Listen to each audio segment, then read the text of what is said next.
Et bonsoir à tous, bonsoir à tous les bébous, j'espère que vous allez bien, merci d'être déjà nombreux, vous êtes au taguet, ça fait tellement plaisir pour cette deuxième émission du coup. Merci à vous tous, merci Kadu, merci Gazi, bonjour Martine, Shadow, etc. Vous êtes trop nombreux, je peux pas donner des bonjours individuels. J'espère que vous allez bien, que vous avez passé une excellente journée. Voilà, qu'on lance la deuxième émission du coup des gros cerveaux. Ce soir, on va parler de mythologie grecque et un peu. Voilà, ce soir du coup, on a qui nous accompagne, on a Alex San ainsi que Lilith. Et je vais laisser se présenter à vous. Alex, un petit mot. Yes, eh bien, bonjour à tous, merci d'être présent. Ouais, du coup, j'ai participé du coup à ce petit live sur podcast que Ellie m'avait proposé, que je trouvais super intéressant dans le concept. Et ce soir, c'est mythologie grecque. Et est-ce que je fais mon intro maintenant, Ellie, du coup, ou non? C'est juste pour se présenter maintenant. Ouais, juste un petit mot, voilà, c'est bien. Eh bien, bonjour à tous. N'en dis pas trop, ne parle pas trop. Merci et bienvenue du coup de votre présence. Alex, et ouais, qui est... j'ai vraiment hâte de... Excuse-moi, je suis en train de parler sur toi. Et j'ai vraiment hâte de faire cette soirée parce que ça a l'air très cool. Et la mythologie grecque est un sujet que j'aime beaucoup. Donc voilà, je me tais. Excusez-moi. Alex qui est également streamer. Pour ceux qui ne savent pas, qui viennent de chez moi ou également de chez Lilith peut-être. Mais bon, je pense que... Voilà. Et Lilith, un petit mot peut-être. Bonsoir tout le monde. Merci Ellie de m'avoir invité, c'est super cool. Moi c'est Lilith quoi. Lilith également streameuse, voilà, pour ceux qui s'intéressent. Voilà. Et donc voilà, ce soir on va parler de mythologie grecque et donc justement on a Lilith qui est là, qui est notre experte histoire ce soir. Et ça c'est beau ça. Et donc on va abuser des questions. Ouh là là. Et donc en vrai on va commencer tout simplement. Genre Lilith qui est régisseuse de collection du coup dans un musée. Est-ce que tu peux nous en parler un petit peu et nous dire en quoi ton métier consiste? Oui, bien sûr. Alors je suis régisseuse ou régisseur. Il y en a qui veulent pas féminiser le mot. Moi, peu importe. Honnêtement, ça m'était. Le féminisme. C'est ça. Alors, c'est un métier qui est surtout basé sur la conservation des œuvres. Donc, en gros, mon métier, c'est de conserver les œuvres dans le meilleur état possible pour faire en sorte qu'elles soient transmises dans les meilleures conditions et dans le meilleur état possible aux générations futures, de manière à ce que voilà, ça traverse les siècles et que ça perdure dans le temps. Ok, donc c'est grâce à toi que les œuvres se transmettent de génération en génération dans les musées, quoi. Alors, grâce à moi, là où je travaille, oui, mais il n'y a pas que moi qui travaille à la régie des œuvres dans les musées. Ne sois pas modeste. Et heureusement. Après, je travaille aussi sur la conservation, mais des bâtiments antiques, classés monuments historiques, etc. Sur le mobilier religieux aussi, donc tout ce qui est église et cathédrale de ma ville, avec tout le mobilier qui se trouve à l'intérieur. Donc ça peut aller simplement du crucifix au tableau gigantesque, à un sarcophage antique, à un tableau, à des lithographies. Enfin voilà, on a un peu de tout, donc ok. c'est pluridisciplinaire. Déjà beaucoup de mots qu'on ne connaît pas. Ouais, moi, après église, je les ai déjà perdus. Ouais. Alors, je peux détailler les mots qui n'ont pas été... Les gens chercheront sur internet, hein. Ils ne sont pas feignants. Ok. Bah, c'est très cool, c'est très cool en vrai. Ça doit prendre énormément de temps en vrai tout ça. Bah, disons que oui, ça prend énormément de temps parce qu'en fait il y a tellement de normes dans les musées de France aujourd'hui que en fait il y a du travail de fond à faire systématiquement. En fait, si tu veux, tu as ce qu'on appelle le récollement décennal. C'est une obligation en fait dans les musées. C'est en gros un état des lieux de tes collections. Ouais, c'est un état des lieux de tes collections qui est obligatoire. Donc ça, c'est un travail de fond qu'on fait tous les 10 ans. Mais nos collections sont tellement grandes que ça prend beaucoup plus de temps à faire. Et après, on a tout ce qui est restauration, conservation préventive, conservation curative. Donc la conservation curative, c'est quelque chose qui vient avant la restauration pour éviter justement la restauration et intervenir sur les œuvres beaucoup plus en profondeur. Du terme curation, évidemment, on l'aura compris. Question, du coup, est-ce que ça t'arrive de faire des restaurations sur peinture, genre sur des tableaux et tout? Alors moi non. Non. Moi je suis autorisée en fait à faire des nettoyages, etc. Genre j'ai un petit aspirateur genre Ghostbusters, tu sais, que je mets sur le dos. Ouais, ouais. D'accord, Avec faut des pas petites que brosses. C'est les rayons, du coup. Faut pas que tu croises les effluves, quoi, du coup. Ouais, Et donc en gros, si tu veux, j'ai droit de faire du nettoyage d'œuvres, etc., etc. Par contre, intervenir sur les œuvres, il faut un diplôme en particulier. Il faut que tu sois habilité à travailler et à intervenir sur les collections de musées de France pour pouvoir toucher et restaurer les œuvres. Ok, et c'est quelque chose que tu peux faire au fur et à mesure des années, genre faire des formations pour après à terme intervenir Oui. sur des œuvres différentes, ouais. Tout à fait, tu peux. Ok, bah très très cool. Très très très cool.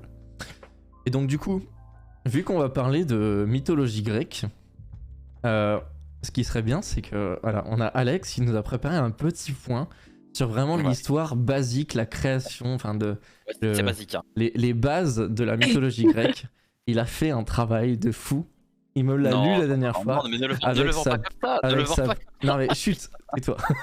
Avec sa plus belle voix de crooner. Donc il va vous faire son petit point sur la mythologie grecque. Ça va être magnifique, vous inquiétez pas. Allez, c'est parti. Et hésite pas, Lilith, à m'arrêter si je dis des conneries, hein, parce que. Je fais quoi? Je crie quand tu dis des bêtises ou... dis stop, c'est de la merde. Ok, c'est bon, allez, go, c'est parti. Allez, c'est parti. Alors, la naissance du monde, du coup. Au tout début des temps, selon la mythologie, il n'existait que le chaos. Puis sont apparus la terre, Gaïa, et aussi l'enfer, Tartare, les ténèbres, Erebos, et enfin la nuit, Nyx. Gaïa, la terre, donna naissance aux montagnes, à la mer et à Ouranos, le ciel étoilé. Puis elle s'unit à Ouranos. Leurs enfants sont hélas monstrueux. Ils sont au nombre de 12. 12 titans violents. Dégoûtés, leur père les enferme au plus profond de la terre. Mais le plus jeune des titans, Chronos, se révolte contre son père. Il libère ses frères les titans de leur prison. Chronos vole alors le trône de son père et se marie avec sa sœur Rhea. Gaïa et Ouranos lui ont prédit qu'il serait à son tour détrôné par un de ses fils. Peureux, il dévore sans pitié ses enfants à leur naissance. Mais Rhea parvint à cacher son dernier né, Zeus. Quand elle doit amener son mari, le nouveau, à manger, elle lui présente une pierre enveloppée de l'ange qu'il avale. Caché, le jeune dieu grandit sur l'île de Crète. Devenu fort et en âge de danger, il offre à son père une boisson magique qui lui fait vomir ses enfants. Ainsi, Poséidon, Hadès, Héra, Déméter et Hestia sortent du ventre de leur père. Reconnaissant, ils aident leur sauveur à devenir le roi des dieux. C'est le début des dieux. Dieux qui se comptent au nombre de 14. Zeus, Poséidon, Hadès, Déméter, Hestia et Héra, auxquels il faut ajouter les dieux de la génération suivante, presque tous descendants de Zeus lui-même. Apollon, Artémis, Athéna, Arès, Aphrodite, Héphaïstos, Hermès et Dionysos. Ça fait beaucoup de monde. Hadès ne siège pas au mont Olympe, puisqu'il règne sur le monde souterrain. De même que Poséidon, dont le règne s'étend aux fleuves, mers et océans. Tout ce petit monde forme la racine principale des dieux et déesses grecs. Voilà, en gros, c'était ça. Ok. Vraiment le début du début, quoi. Ça va, Oui, c'est pas... Ouais, voilà, c'était vraiment un petit point pour remettre le sujet en place et que les... Voilà, il est où Kratos dans tout ça? Ah, c'est pas la alors, bonne mythologie. alors, Je vais essayer de condenser la genèse, quoi, le début, quoi, la voilà, création du vraiment monde. la genèse de la mythologie grecque. Donc c'est très Comment cool. sont arrivés les dieux, etc., quoi. C'est très très cool. Mais en vrai, c'est archi dur à faire parce qu'en fait, c'est tellement vaste et en fait, tu peux tellement ça. partir sur un seul truc, mais sur 3 heures de discours, genre, c'est un délire. Ouais. Mais pour ceux qui sont fans de manga, par exemple, en fait, la mythologie fonctionne un peu comme les mangas. C'est-à-dire qu'elle a des arcs qui sont assez... qu'on distingue assez facilement. Il y a 3 arcs, en fait, dans la mythologie grecque. Il y a d'abord l'arc sur la création du monde, donc au niveau des dieux olympiens, tout ce que vient de raconter, en fait, Alex. Mhm. Il y a l'arc sur les dieux primitifs, donc ils pensent vraiment qu'à leur plaisir personnel et détruire leur progéniture, etc., etc. Et le 3e, c'est sur la vie et les aventures des héros. Donc voilà. D'accord, ok. Et Vision. Ulysse, Achille, etc., c'est ça? Exactement, tout à fait. Et quand tu parles de dieux primitifs, c'est quoi? C'est les titans, non? C'est ça? Ouais, tout à fait. Enfin, il y a surtout, c'est surtout à la base Uranos, etc.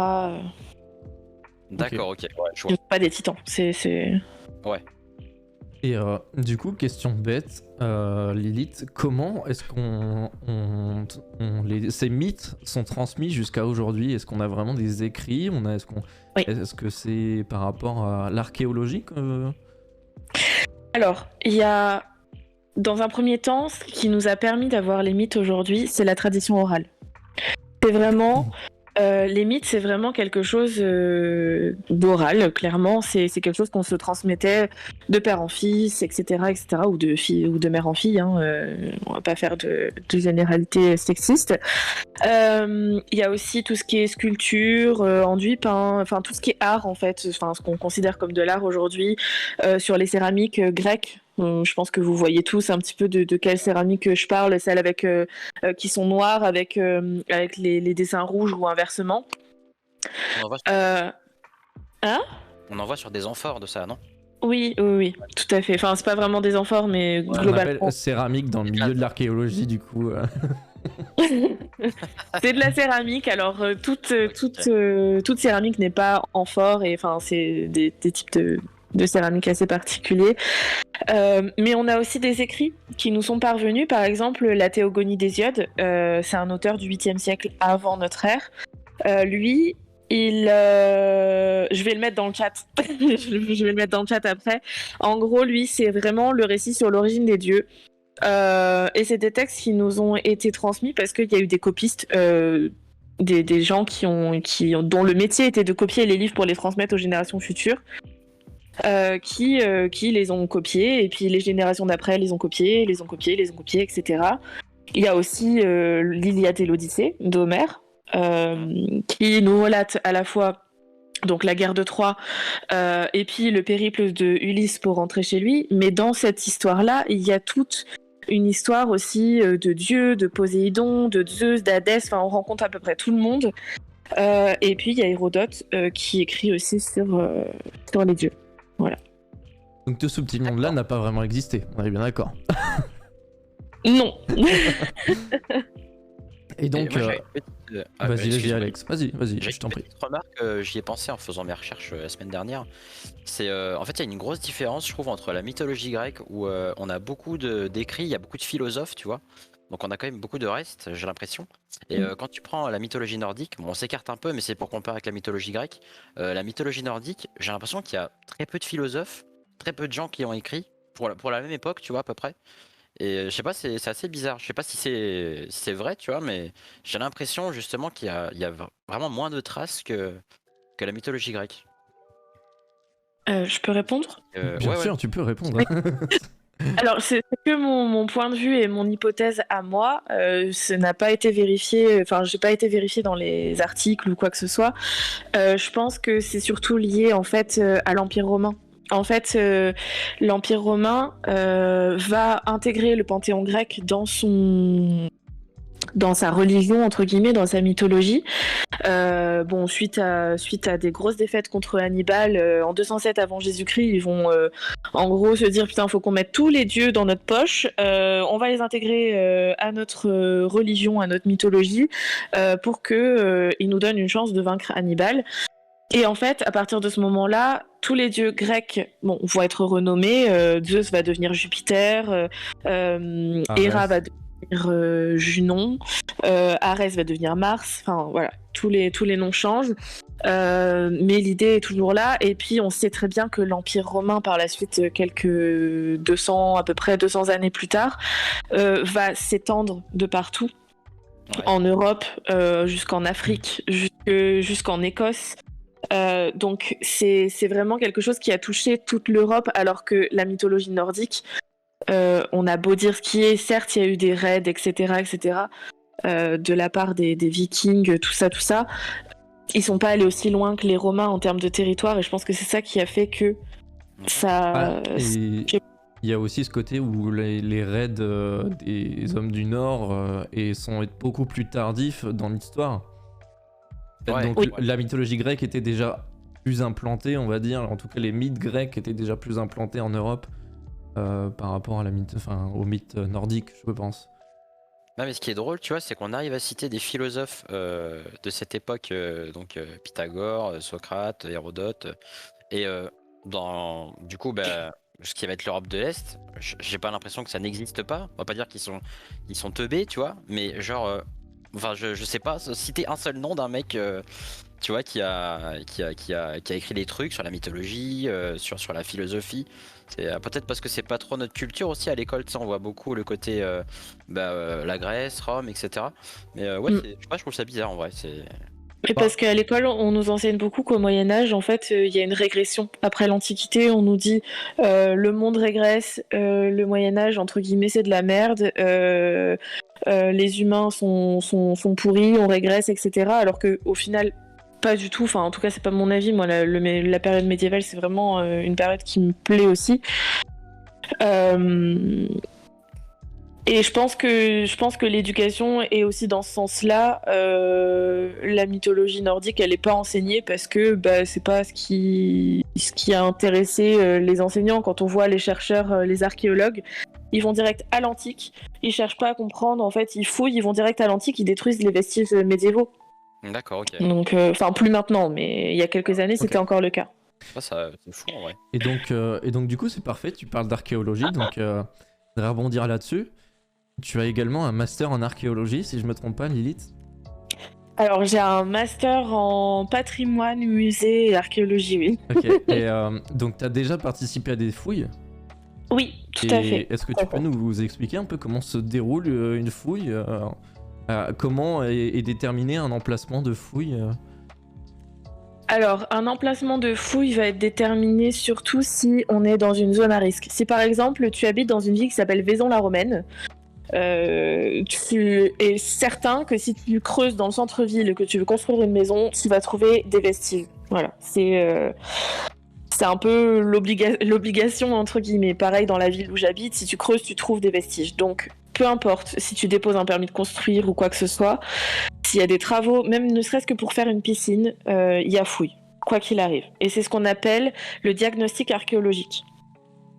D'accord. Le diagnostic archéologique, c'est une fouille en fait de 7 à 10% de la parcelle qui est concernée. Donc on fait des sondages, on fait des petits trous comme un gruyère en fait. Ouais. Okay. C'est un peu comme un échantillonnage en fait, si vous voulez, c'est un peu le même principe. Ensuite, après ça, si jamais il y a découverte dans ces sondages-là et qu'il y a découverte intéressante, il y a ce qu'on appelle la fouille préventive. Et la fouille préventive, c'est la fouille de l'intégralité du terrain en vue de rendre le terrain constructible à la personne qui le possède, mais ce qui implique destruction des vestiges. Ok. Mais il y a destruction des vestiges, mais on récupère tout ce qui est mobilier, donc céramique, verrerie, métal, etc., etc. Tout est documenté, photographié, il y a des relevés topographiques, etc. Et en gros, donc le terrain est rendu à la personne pour être donc constructible. Et si vraiment il y a découverte exceptionnelle, et ça a été le cas à Vaison-la-Romaine par exemple, il y a eu d'abord un diagnostic. Il y a eu ensuite une fouille préventive et ensuite ils ont trouvé, en fait, si tu veux, ils ont trouvé la chose qu'ils cherchaient depuis 80 ans. C'était le forum de la ville antique de Vaison. Donc le forum, c'est la place principale, c'est vraiment la place où on échange, c'est un peu... comment expliquer, c'est vraiment l'endroit ville, où la population se retrouve. Ouais, c'est un peu ça, c'est vraiment l'endroit où... Age of Empire. J'allais dire, je connais les forums dans Age of Empire. La place centrale, quoi. Voilà, c'est vraiment la place centrale où on vient commercer, on vient échanger, on vient philosopher, etc.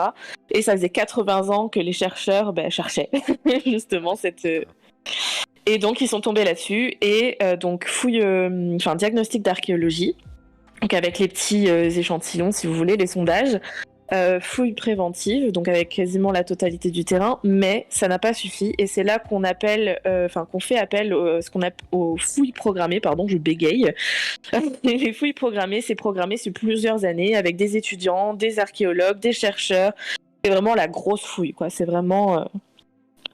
Ouais. D'accord. Et comment ça se déroule un petit peu une fouille, du coup, quand tout ce petit monde arrive sur le terrain, vraiment parce qu'il y a découverte? Alors, une fouille. Alors moi, j'ai assisté qu'à des fouilles, enfin diagnostic de fouille et fouille préventive.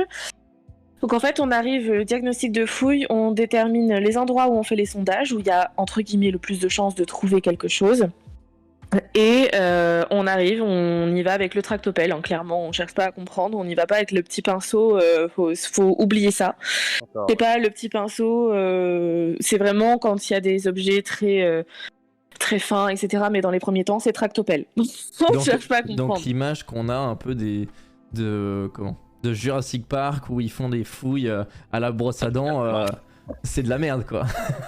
Alors, déjà, ceux qui cherchent qui cherchent et qui trouvent les dinosaures sont des paléontologues et pas des archéologues, donc du coup c'est pas la même chose. Et pardon, désolé. My bad.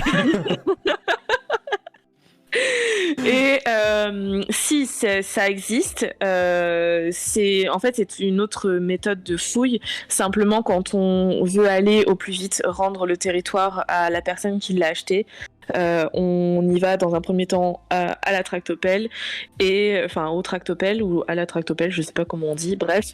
Et après, petit à petit, on y va à la truelle, à la pelle, voilà. Ok. Alors du coup, j'ai une petite question. Oui.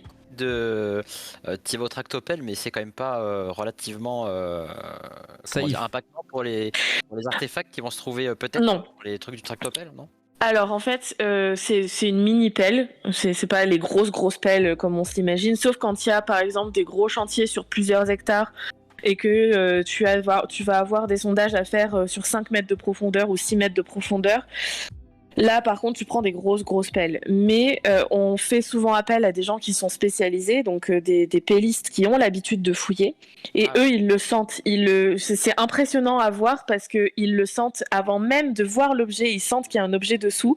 Et donc, ils y vont doucement. Par contre, il y a des accidents.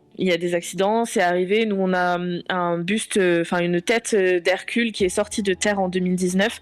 La barbiche d'Hercule, elle s'est pris un coup de pelle, quoi. Voilà. Voilà, ça arrive. Bon, ça va, c'est que ça barbiche.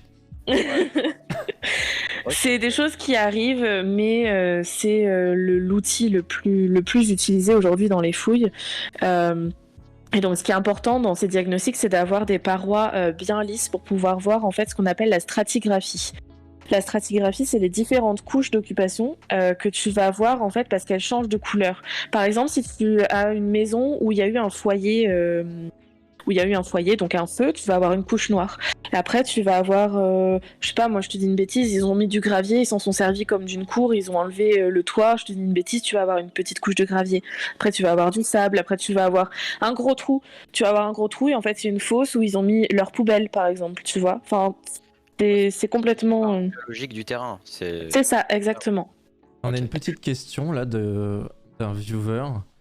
Oui. Chaotic Dem, il demande le proprio du terrain sur lequel a été retrouvé, enfin le forum à Vaison la Romaine, il repart une main devant, une main derrière. Il se passe quoi pour les propriétaires de terrain justement sur lesquels on a fait des découvertes? C'est mon Demdem qui pose la question. Alors, en fait, ce qui s'est passé pour cette personne-là, elle voulait installer une maison de retraite sur plusieurs étages. Donc, qui implique que, comme il y a plusieurs étages, il y a des fondations beaucoup plus profondes. Donc plusieurs étages, fondation profonde et terrain exceptionnel. La mairie lui a proposé un échange de terrain. Pas mal. Voilà, lui a proposé un échange de terrain, sauf que sur ce nouveau terrain refouille, donc c'est là que j'ai fouillé pour le coup, refouille et redécouverte. Il a pas eu de chance. La baise. La baise, c'est tout. Non mais... Il a pas eu de chance, mais... C'est là qu'il y a eu juste diagnostic et petite fouille préventive. On lui a rendu le terrain et on lui a donné l'implantation là où il pouvait mettre ses fondations sans empiéter et détruire les vestiges en fait romains. Voilà. D'accord, ok. J'avais une autre petite question, si ça vous dérange pas. Bah écoute, vas-y, on est là pour poser des questions. Lilith est là pour ça. Au niveau des sondages de terrain, c'est full au pif ou vraiment vous avez quelque chose pour vous appuyer? C'est à peu près que ça va être par là ou... Alors, Parfois c'est au pif. Clairement, il faut le dire, parfois c'est au pif. Mais la plupart du temps, on a, par exemple, si tu veux, dans une grande ville connue, Vaison-la-Romaine, on va rester sur Vaison. Ok. Tu as le tracé de la ville antique qui est assez connu. Tu as donc ce qu'on appelle le Cardo et le Decumanus. Donc c'est des routes qui sont en perpendiculaires. Donc c'est l'axe nord-est, nord-sud, est-ouest. Ok. Et donc de chaque côté, tu as ce qu'on appelle des espèces de parcelles, c'est des centuries où les gens habitaient. Et donc ça fait un tracé déjà qu'on connaît, un maillage qu'on connaît de la ville. Et grâce à ça, on va essayer d'implanter les sondages de manière à tomber sur ce maillage ou à tomber sur l'emplacement d'une maison, ou etc. Là, c'est vraiment quelque chose qu'on peut déterminer avec le cas de Vaison-la-Romaine. Mais si par exemple, tu es au fin fond de la Cambrousse, comme cet été où je suis allée voir une fouille, ils étaient au fin fond de la Cambrousse, il y avait une carrière de gravier qui voulait s'installer ici. C'était, je crois, 26 hectares de terrain. Et c'était énorme. Et là, par contre, ouais, c'était vraiment au pif. Les sondages étaient vraiment au pif. Ok, d'accord. Ah, tout cet argent gaspillé. Ok, on ne retiendra que ça dans cette histoire. Oh, donc il y a un petit facteur chance alors dans ces cas-là, du coup. Oui, il y a un petit facteur chance, ouais, tout à fait. Tu peux très bien passer à côté de la découverte du siècle. Ah, c'est ouf. Ouais. Et donc, ouais, il faut avoir vraiment genre des villes, des villages où on sait qu'il y aurait potentiellement des découvertes qui pourraient être faites. Parce que disons que si un mec veut construire un EHPAD à mon cul, il n'y aura pas ça. Il n'y aura pas de fouille préventive ou quoi que ce soit. Alors, normalement, non. S'il n'y a pas de contexte tendu en termes d'archéologie, s'il n'y a pas de découverte dans la région, dans la ville, etc., normalement, il n'y a pas fouille préventive. Enfin, il n'y a pas diagnostic. Ok. C'est très intéressant, très intéressant. En plus, d'autant plus que moi, je vis à Reims. Donc, une ville Ouais. qui est très Fameuse riche cathédrale. historiquement. Donc c'est vrai que c'est très intéressant d'avoir un peu ce côté-là. Et donc du coup, pour revenir un petit peu sur la mythologie grecque, t'as dit que tu avais tu avais participé à une fouille et que vous aviez trouvé une statue d'Hercule. Et en fait, je me posais la question, c'est à quel moment on arrive à faire la corrélation entre c'est Hercule, ça vient de telle époque, etc. Alors, pour te donner l'exemple du Hercule, on sait que le premier travail d'Hercule, ça a été de combattre le lion de Némée. Ok. Il enlève la peau du lion, il s'en sert comme d'une toison et donc il la porte. C'est un de ses attributs. Ce qu'on appelle attribut, c'est les objets avec lesquels on voit généralement les dieux ou les héros. Là, sur ce buste, enfin sur cette tête, Hercule, il a la toison du lion. D'accord, ok. C'est son tricot. Voilà. Et donc sur toutes les statues un peu de héros grecs comme ça, il y a toujours une chose qui détermine que c'est ce héros-là. Exactement. Zeus, tu vas avoir le foudre, l'aigle. Poséidon, tu vas avoir le trident, le dauphin, par exemple. Hadès, tu vas avoir le bident, le serpent, le cèdre. Tu vas avoir, par exemple, pour Athéna, tu vas avoir le casque, le bouclier, l'arc. Pour Artémis, tu vas avoir l'arc et la biche, le chien aussi. Pour Apollon, tu vas avoir la lyre, par exemple. Ok. Pour Hermès, tu as le caducée qui appartenait à la base à Apollon et Hermès, c'est la petite histoire, Hermès lui a volé un troupeau de bœufs et il lui a dit bah ok je te les rends mais à condition que tu me donnes ton caducée. Qu'est-ce qu'un caducée, Caducée, c'est une potion un peu, non? Non. Non mais alors, c'est pour ça que je pose cette question, c'est stupide, Ouais, on pourrait chercher sur internet, mais qu'est-ce qu'un caducée? Vous voyez le symbole des médecins? Oui. Ben c'est ça. D'accord, ok. C'est un bâton avec deux serpents entourés autour. Ok, d'accord. Ok. Le bâton. Okay. Non, c'est pas une carafe. Non. D'ailleurs, on rappelle que le bidon, c'est une fourchette, hein, c'est une fourchette à deux dents, tout simplement. C'est ça, il y a le trident, le bidon, voilà. La fourchette, la seule différence, c'est qu'elle a 4 dents. Donc, et le dent, du coup, c'est la lance, quoi. Le dent. Ouais, c'est la lance. Ok, ouais, la lance quoi du coup. Ah, c'était une petite blague, bon tant pis. Non, non, mais c'était Elle est tombée. c'était magnifique. Et, Après, tu as plusieurs choses avec lesquelles tu peux reconnaître un dieu. Par exemple, nous, là où je travaille, on a une frise dite dionysiaque, donc du dieu Dionysos. Mhm. Et donc cette frise, elle relate à la fois sa vie, son cortège, donc on a des satyres, on a des ménades, etc. qui le suivent. Et lui, on le reconnaît parce qu'il est tout le temps bourré, en fait. ouais, bah compliqué. c'est Dionysos, hein, le dieu du vin. Qui a Est-ce qu'il a été, est-ce qu'il a d'autres prédispositions en tant que divinité? Alors, Dionysos, il est dieu du vin, de la fête, de l'ivresse et de la folie, il me semble. Je crois que j'ai tout dit. Le meilleur, Ouais, c'est le meilleur, clairement. Enfin, moi, mon préféré, c'est quand même Hadès, hein, quoi qu'il arrive. Ouais, bah écoute, hein, Lilith, hein, du coup. Oui, c'est ça. Alors, du coup, je revérifie sur mes notes parce qu'on a fait une expo il y a pas longtemps sur la mythologie et la manière dont elle inspire les récits aujourd'hui. Et donc, j'ai repris les textes que j'ai rédigés pour l'expo. Au moins, comme ça, j'étais tranquille. Parfait. Euh, Elle n'a même pas bossé en final, hein. Bah, en fait, c'est encore dans ma tête, tu vois. Donc, du coup, c'est vrai que, enfin, c'est pas. C'est lui qui découvre le vin, par exemple. Ah, donc J'ai un petit truc sur Dionysos si vous voulez, j'avais mis de côté. il y a Caillou qui nous dit en fait que Dionysos c'est un peu l'incarnation des Bretons. C'est un peu ça. C'est un peu ça. Ok, bah écoute Alex, on t'écoute. J'avais Dionysos, dieu de la vigne, du vin et de ses excès, de la folie et de la démesure. Il est une Ouais. figure majeure de la religion grecque et un dieu de première importance au sein de l'orphisme. Les hymnes orphiques comportent de très nombreuses prières en son honneur et s'organisent pour donner une image de l'ordre du monde naturel et moral qui montre que dans cet ordre, Dionysos joue un rôle particulier. Alors ça c'est pareil, j'avais pas compris. Dionysos c'est un dieu qui vient du coup après Zeus, Arès. Oui. De la Poséidon, seconde etc. génération, ouais. Et en fait, dans certains articles que j'ai lus, en fait, il est considéré comme important à un niveau encore plus haut que en fait, Oui. ses prédécesseurs. Mais comment c'est possible quand t'es né après, tu vois? Alors, je complète ce que tu as dit. Il est aussi le dieu de l'ivresse, des délires mystiques, protecteur des jardins et de la végétation. Ah, pas mal, ok. Ok. Voilà. Ça fait beaucoup de boulot, quand Dionysos, ouais, beaucoup de boulot, énorme. Celui qui est le plus occupé, en fait, des dieux, c'est Hermès. Mais on y reviendra plus tard si voilà. Ouais. Dionysos, en fait, lui, il est fils de Zeus et de la mortelle Sémélé. Il est né de la cuisse. Non, c'est pas lui. Si, c'est lui qui est né de la cuisse de Jupiter. Si. Bah oui, parce que son nom, ça veut dire 2 fois né. Dionysos, ça veut dire 2 fois né. En fait, Sémélé, elle est morte brûlée vive parce que Héra, donc la femme de Zeus, était jalouse que Zeus aille tremper sa biscotte un petit peu partout.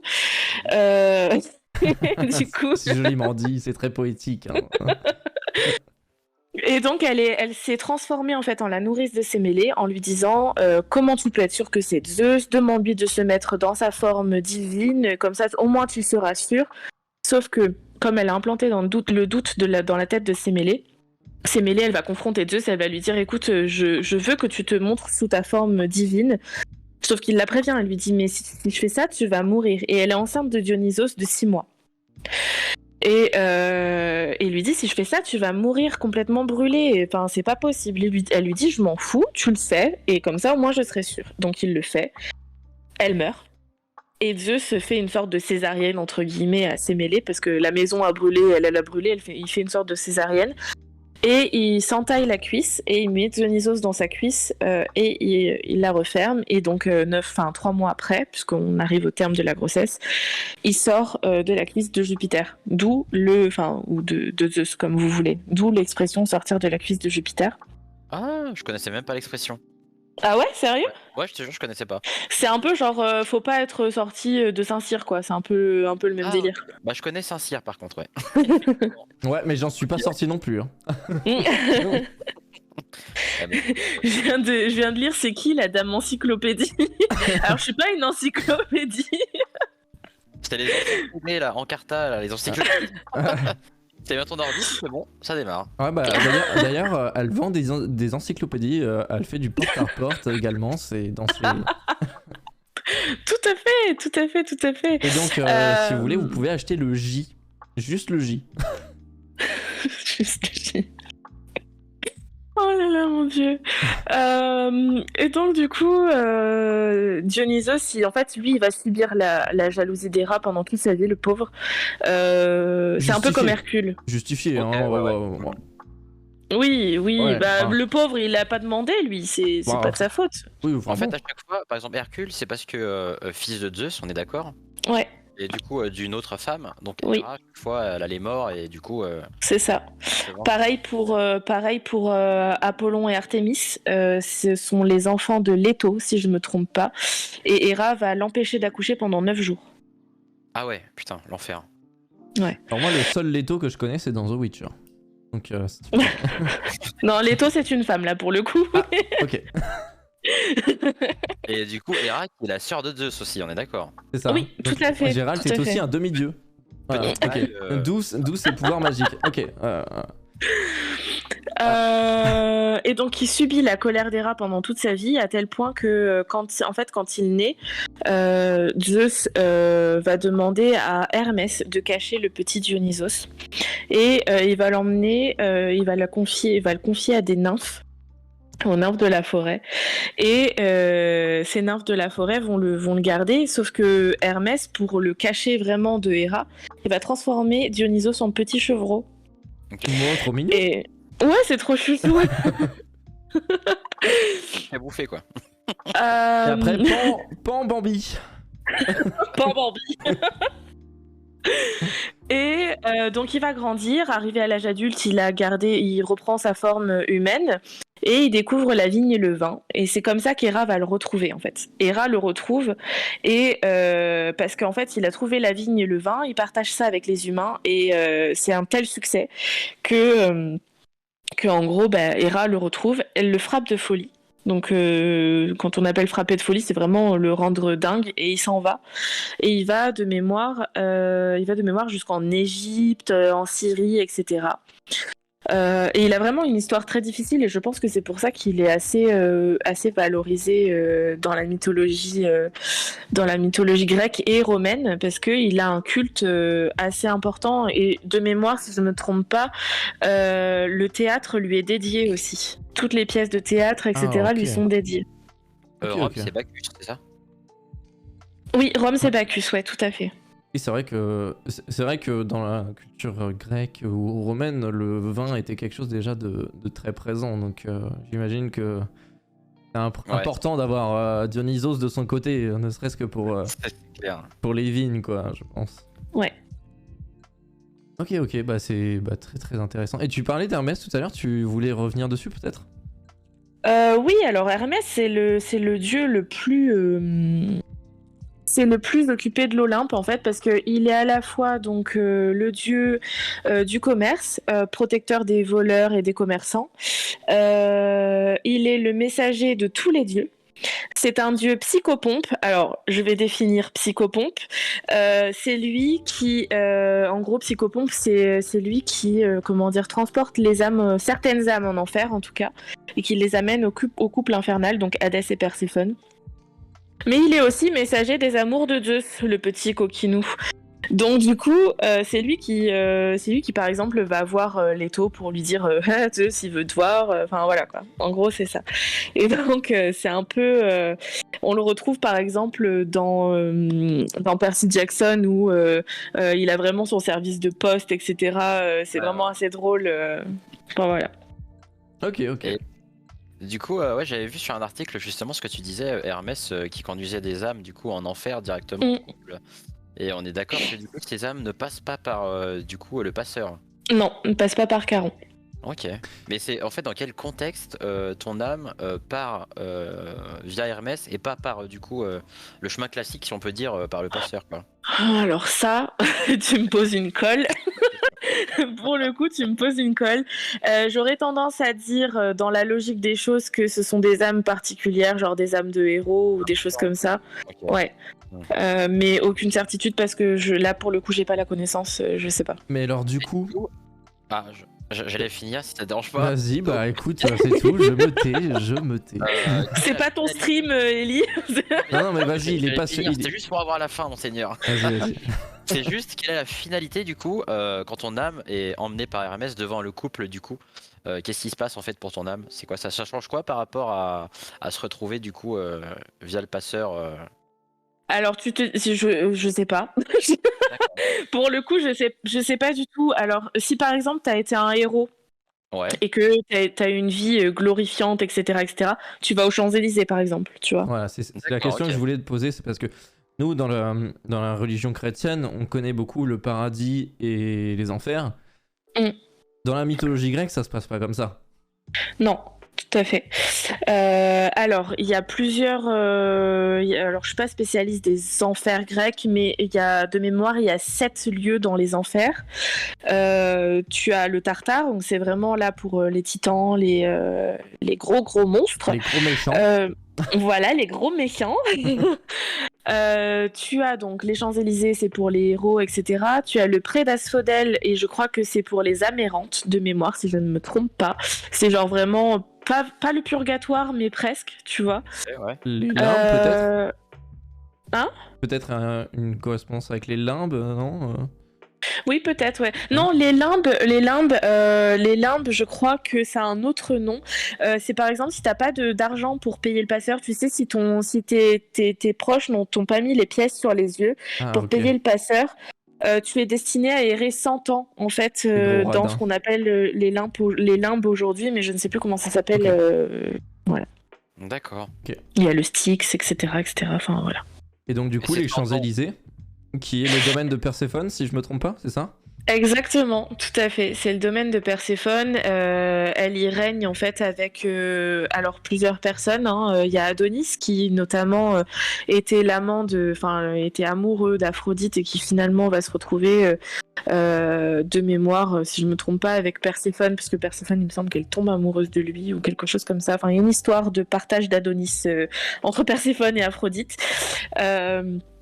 Et oui, c'est le territoire de Perséphone qui vit 6 mois en enfer et 6 mois sur Terre.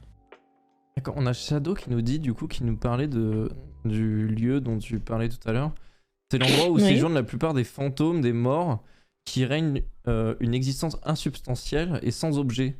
Ce sont les âmes qui n'ont commis ni crime ni action vertueuse qui y séjournent. Les âmes des défunts, ils séjournent éternellement sans but et patiente éternellement, ok. Ok. Bah, merci. Merci Shadow. Merci Google. C'est ça. Ça veut dire que t'as rien fait de bien, t'as rien fait de mal, t'es hyper banal et ouais, genre t'es ni un déchet, ni quelqu'un de bien, ni... Bon, l'enfer. Et du coup, éternum en fait, ok. Alors autant... Ouais, non, après c'est pas plus mal, est-ce parce que je pense que le domaine d'Hadès du coup, qui est...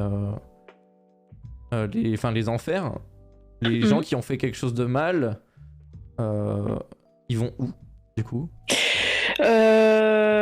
Alors, les gens qui ont fait quelque chose de mal, il y a le Tartare, pour ceux qui ont vraiment été très méchants. Et puis, alors attends, je cherche, j'ai mon bouquin en fait sur la mythologie grecque, qui est génial d'ailleurs, si jamais il y a des gens qui s'intéressent vraiment à ça, c'est la mythologie grecque et romaine de Catherine Salle, et c'est vraiment la Bible en fait, c'est vraiment le truc. Ah ouais, moi ça m'intéresse.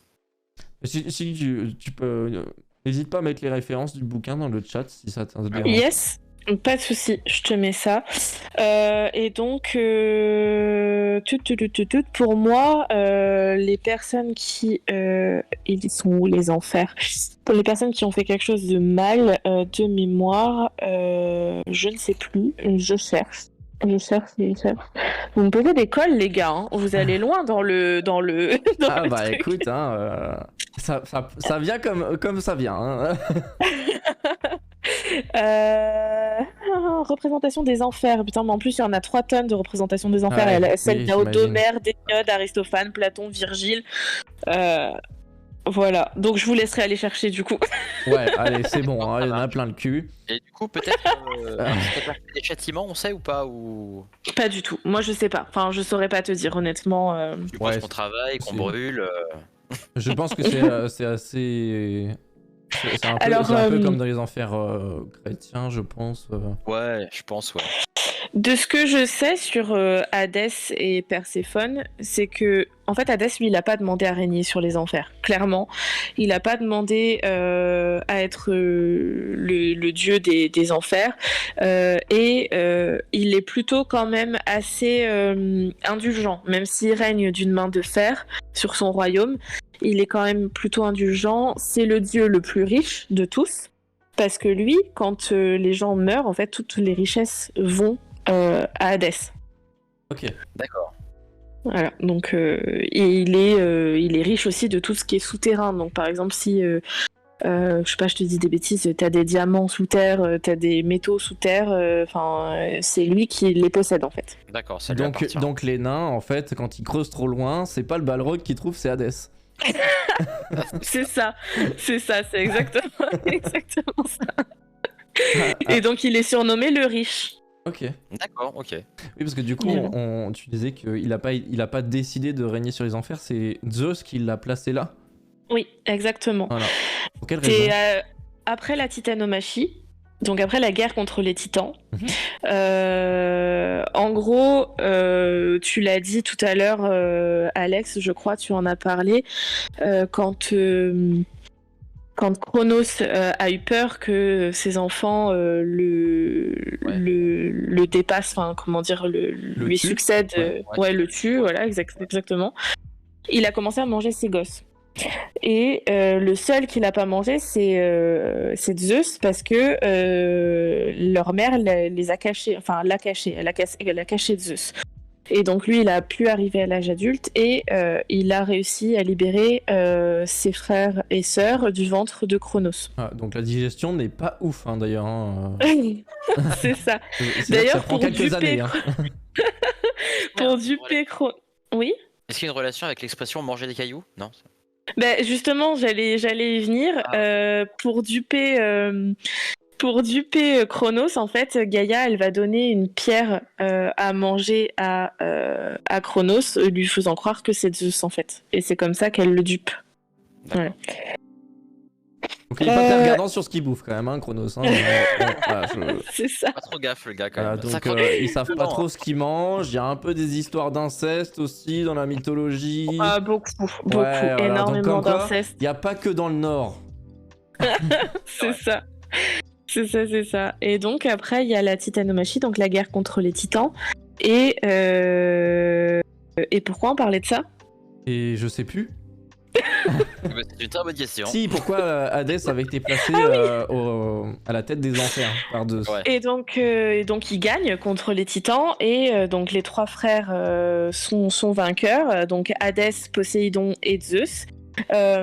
Zeus s'octroie les cieux. Poséidon, il a les mers et les océans et Hadès, il a le royaume souterrain. Donc il a pas le choix en fait, c'est vraiment Zeus qui choisit qui a quoi. D'accord. Ouais. Il y a une petite rivalité, un petit ressentiment Zeus Hadès, parce que Hadès l'a quand même envoyé, Zeus l'a quand même envoyé dans le monde souterrain, genre.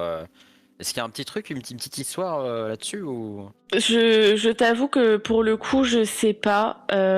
J'ai lu des bouquins où il était dit que il aurait pu potentiellement, avant que Zeus soit avec Héra, il aurait pu y avoir une petite histoire, mais rien de charnel, hein, entre Hadès et Héra. Ouais, mais je suis pas sûre du tout de ce que j'avance, donc il me semble avoir lu quelque part, mais voilà, je veux pas. Et, Ouais, y a pas oui, parce vraiment que Hadès, dans tout ce qu'on voit un peu, parce que du coup on va aussi un peu parler un peu de pop culture, dans tout ce qu'on voit, Hadès par rapport à Zeus, c'est quand même très jaloux du poste de Zeus, du fait qu'il siège à l'Olympe. Et on le voit Oui, d'ailleurs. parce qu'il l'a pas voulu. Il n'a pas voulu être exclu de l'Olympe à la base. Donc, il vit en enfer et quand il tombe amoureux de Perséphone, il il lui laisse pas le choix en fait à Zeus. Il lui dit écoute, c'est soit ça, soit tant pis, enfin je l'enlève et si t'acceptes pas que je me marie avec elle, tant pis pour toi, je l'enlève et point barre, t'as pas le choix. Zeus lui il veut pas se mouiller, il veut pas avoir de problème avec Déméter, qui est la maman de Perséphone du coup, et il ne donne ni l'autorisation ni l'interdiction à Hadès d'épouser Perséphone. D'accord. Et donc ça engendre du coup l'enlèvement de Perséphone, qui est un mythe très connu et très représenté dans la sculpture. Par exemple, il y a une sculpture de l'enlèvement d'Hadès et Perséphone qui est juste sublime, avec des détails mais sublimissime. Et ça engendre cet enlèvement qui est assez, très connu. Et donc l'enlèvement de Perséphone provoque sécheresse, etc. Parce que Déméter, elle décide de se mettre en grève, entre guillemets, parce que c'est la déesse des cultures, de la moisson, de la fertilité, etc. Et du coup, Oui, ouais. Ça fout le zbeul. Oui, voilà, ça fout le bordel. Et donc, ils arrivent à un compromis. Perséphone, 6 mois en enfer, 6 mois sur Terre. Et donc, les 6 mois en enfer correspondent à l'automne et à l'hiver. Et les 6 mois sur Terre correspondent au printemps et à l'été. Ok, très intéressant. En fait, la mythologie, elle explique les phénomènes, que les Grecs n'arrivaient pas à s'expliquer. Ouais. Par exemple, le tonnerre, c'est Zeus avec son foudre qui est en colère et... Voilà. Ok. On a une. J'ai une petite question vite fait. Vas-y. Sur Perséphone, on est d'accord qu'elle était consentante? Ou pas du Alors, il y a plusieurs légendes. Je rappelle qu'il y a eu enlèvement quand même. Hein. Ouais, mais tu sais, après, Ouais. parce que voilà, les gens Après, il voulaient y a pas. le syndrome de Stockholm, on connaît. Ouais.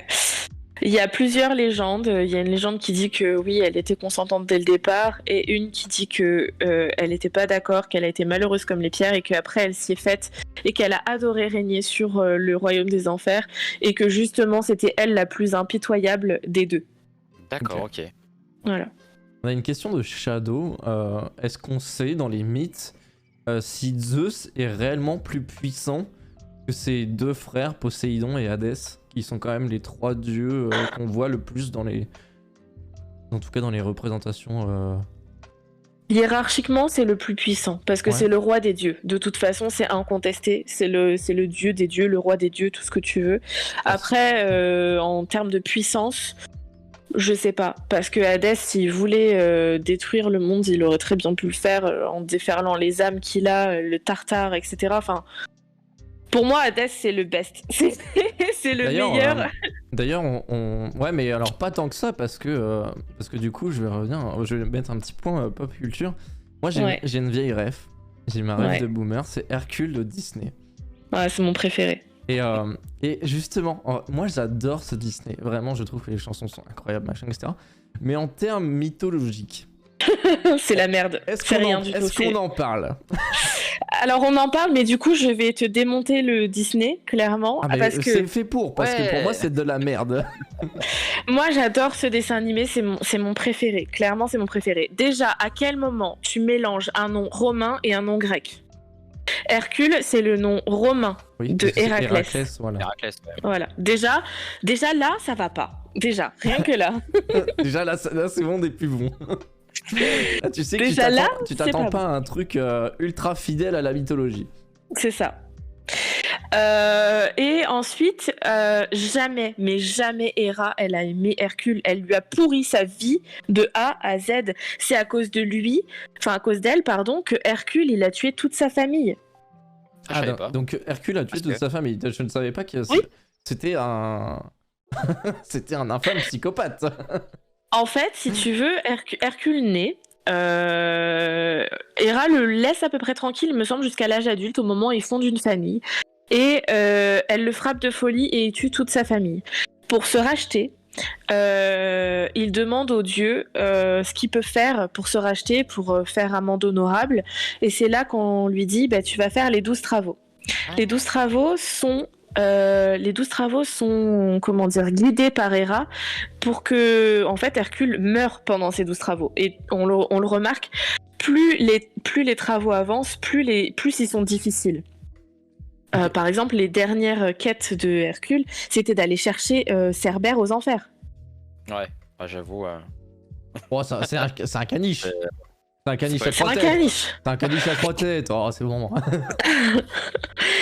Et pour le coup, donc il fait ses 12 travaux. Mais Megara, elle est morte déjà depuis un moment. D'accord, donc Mégara a vraiment existé dans le mythe d'Hercule. C'est sa première femme. D'accord. Tout à fait, c'est sa première femme.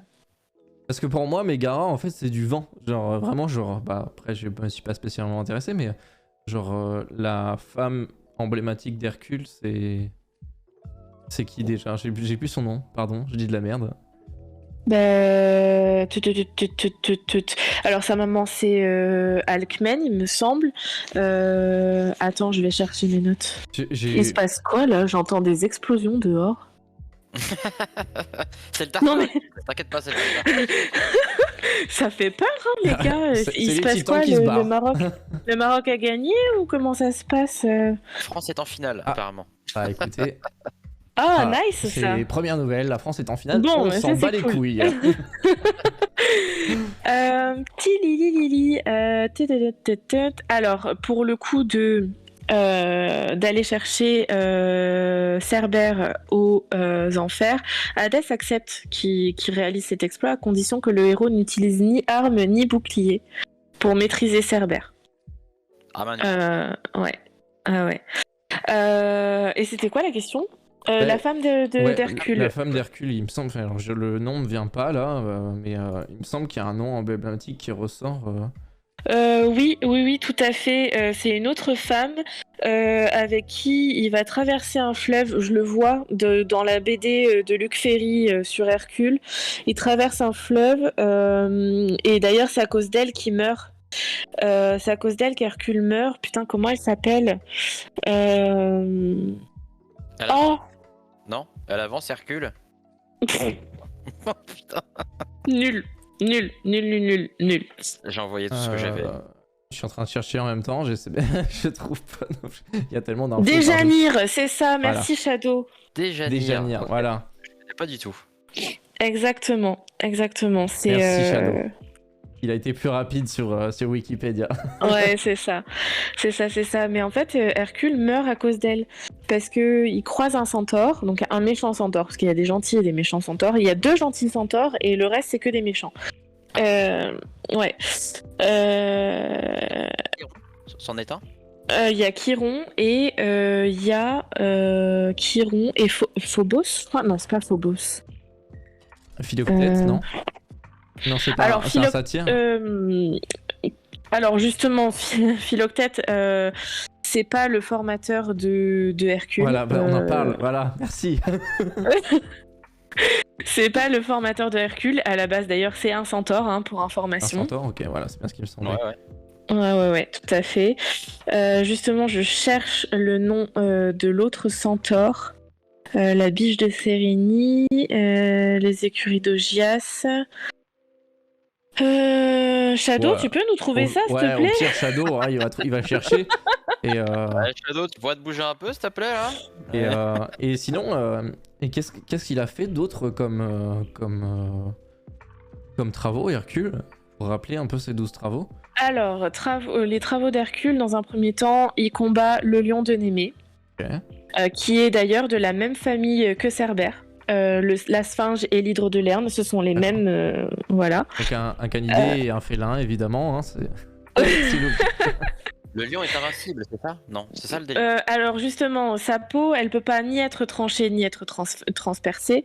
Et Héraclès assomme le lion Ok. et il l'étouffe. Et il récupère la peau de l'animal par la suite, qu'il a découpé, avant qu'il y en ait qui posent des questions, qu'il a découpé à l'aide des propres griffes du lion. Ah, D'accord, ok. Voilà. Intelligent. Eh.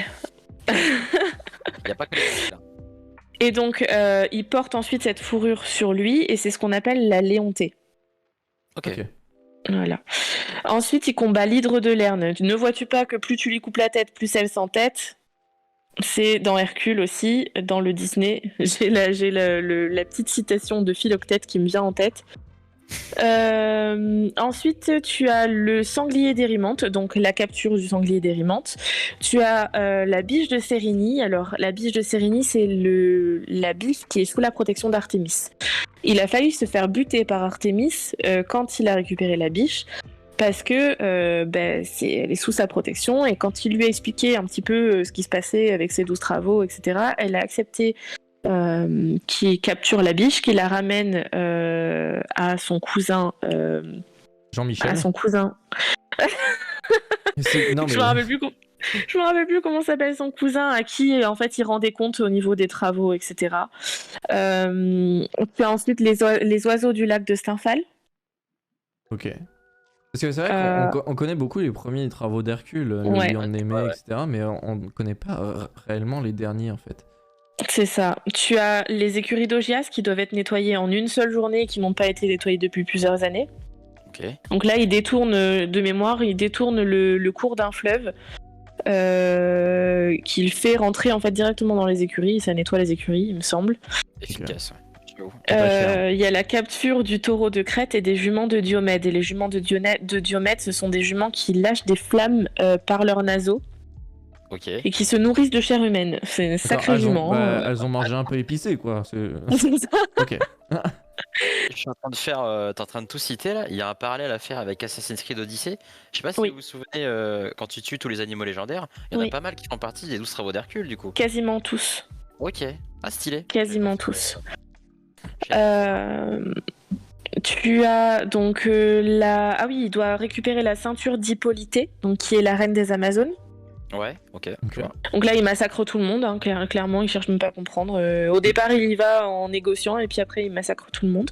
D'accord. Et son dernier travail dans le monde des humains, c'est capturer les bœufs de Gérion. Et ces 2 derniers travaux, ça le mène dans le jardin des Hespérides et dans les enfers. Donc le jardin des Hespérides, il doit capturer n'importe quoi, attraper les pommes d'or qui sont sur un pommier et qui sont gardées par les filles d'Atlas, donc les Hespérides. Et gardé également par un dragon à 100 têtes. Un dragon à 100 têtes, ah bah ça fait beaucoup. Ouais, c'est ça. Moi qui pensais que l'hydre était déjà pas mal. C'est déjà assez costaud. Et puis le dernier, c'est Cerbère. C'est Cerbère. Qui est le gardien des enfers du coup, c'est ça? Voilà, exactement, qui est le gardien des enfers. Qui empêche que les âmes ressortent, c'est ça, ou que les gens entrent? Les deux, un petit peu les deux en fait. Tout à fait. Et donc après, un peu comme Thésée, il poursuit son cycle héroïque un peu à travers tout le monde grec, mais c'est vraiment les 12 travaux qu'on connaît. Ok. Et j'ai une question qui m'est venue en préparant le sujet un peu, en faisant les questions, et je me suis dit, vraiment, c'est genre les mythes, quels qu'ils soient grecs, nordiques, égyptiens, ont une place très importante dans la pop culture. Oui. Et je me suis fait cette réflexion, et si les mythes n'existaient pas, est-ce qu'on aurait vraiment des licences de jeux vidéo aussi puissantes que God of War, que Assassin's Creed? Qu'est-ce que vous en pensez? Est-ce que ça serait possible de vivre dans un monde où les mythes auraient été oubliés? Les mythes auraient pas pu... Enfin, quoi qu'il arrive, les mythes, ils auraient été créés autrement. Enfin, je sais pas comment expliquer ça, mais c'est que les mythes ont été créés, notamment les mythes grecs, ont été créés pour avoir une vocation pédagogique, pour donner des explications aux humains, par exemple le tonnerre, ou par exemple Manté. Tu sais d'où vient le nom de la menthe? Non. En fait, c'est une nymphe qui était amoureuse de Hadès. Ils avaient une petite liaison, et quand Perséphone est arrivée, elle était hyper méga jalouse de cette nymphe, et elle l'a transformée en menthe. Et en fait, si tu veux, il y a un mont en Grèce, il s'appelle le mont Manté, et qui est recouvert de menthe. Et en gros, la légende, entre guillemets, dit que c'est la menthe c'est la nymphe en fait qui est sur ce mont, qui a été transformée par Perséphone par pure jalousie. D'accord. Donc en fait, si les mythes n'existaient plus, enfin s'ils avaient été oubliés, tous ces mythes antiques avaient été oubliés, il y en aurait d'autres qui auraient été créés, quoi. Ouais. Je pense. Un peu à l'instar de Tolkien, quoi, au final. Ouais, un peu, ouais. Je pense que ça aurait été ça. Sachant que Tolkien s'inspire beaucoup de la mythologie grecque. C'est ça, il s'inspire pas mal. Parce que c'est vrai que les elfes, les machins et tout... Et surtout dans le Silmarillion, où il est vraiment... voilà. C'est vraiment... On a fait des parallèles, nous, sur notre exposition mythologie grecque. On a fait des parallèles avec, du coup, avec Tolkien, avec Harry Potter. On a fait des parallèles avec Hunger Games, qui est vraiment une allégorie. En fait, si tu veux, nous, quand on a fait notre analyse, on s'est rendu compte que Katniss Everdeen, c'était Artemis, quoi. Voilà, clairement, Artemis, c'est la protectrice de sa famille. Elle chasse pour sa famille, elle chasse elle chasse tout court, quoi. Et Katniss a les mêmes caractéristiques. C'est vraiment l'allégorie d'Artemis. On a fait le parallèle avec plein de choses de mémoire. On a eu des partenariats avec Ubisoft, par exemple. Ah ouais. Ouais, on a eu un partenariat avec Ubisoft. On avait mis à disposition des visiteurs le Discovery Tour, que Ubisoft nous avait fourni gratuitement. Et tous les visuels en fait du jeu, les artworks, etc. On a eu un gros partenariat avec eux. Aujourd'hui, si par exemple vous n'avez pas envie de lire, il y a les BD Glénat qui sont géniales. Elles sont génialissimes, écrites par Luc Ferry, et elles retracent toute la mythologie, mais vraiment toute. Ok, stylé. C'est la sagesse des mythes, il me semble, le titre de la saga. Okay. On a Caillou qui nous demande, Yuzo qui nous demande, est-ce qu'à notre époque il y a des mythes qui ont été créés? C'est possible. C'est possible. Qui nous dit que plus tard, nous, genre dans 200 ans, 300 ans, Harry Potter ou Le Seigneur des Anneaux, ce sera pas un mythe, tu vois?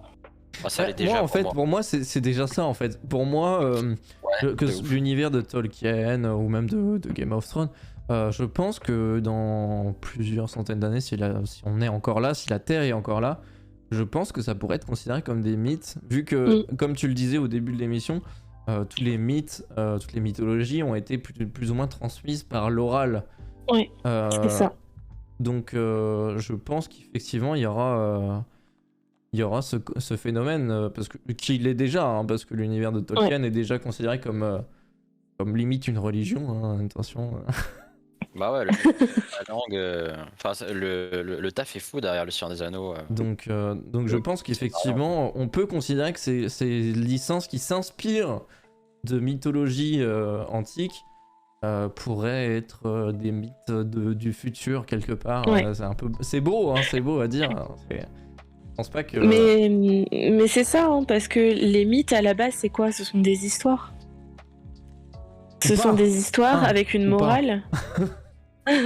Oui, mais avec une morale, avec une marche à suivre. Par exemple,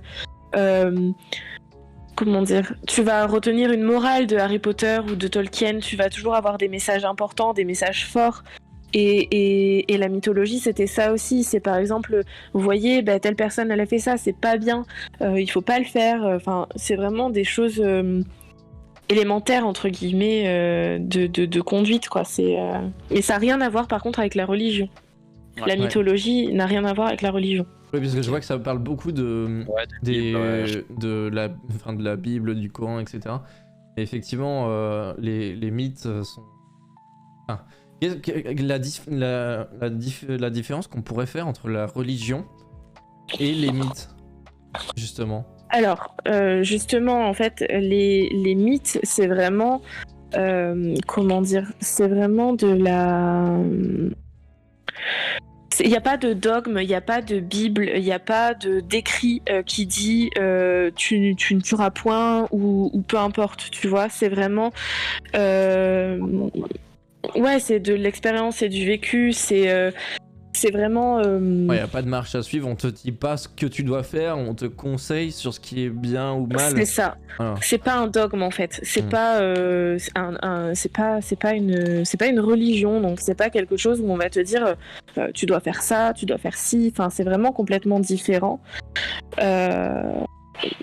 C'est un système de pensée en fait. C'est pas. Ça se rapproche plus de la philosophie que. Ouais, c'est un peu ça. C'est un peu ça. J'avais une petite question, s'il y a moyen. Oui, bien sûr. On t'écoute. Ce qu'on parlait tout à l'heure. J'avais vu 2-3 articles qui traitaient. Alors, je sais pas si ça existe, hein, mais c'était un peu. En gros, il parlait de la mythologie zéro. Tu vois, genre un peu le début de toutes les mythologies. Genre, c'était une mythologie indo-européenne ou quelque chose comme ça.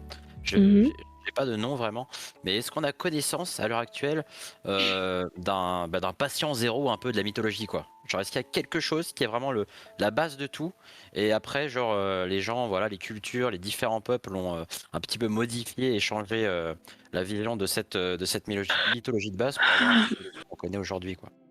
Bah, tu vois, je dirais que le patient zéro, c'est la mythologie grecque. Parce que, Ah ouais? enfin, pour beaucoup, hein, par exemple, pour la mythologie romaine, c'est le cas.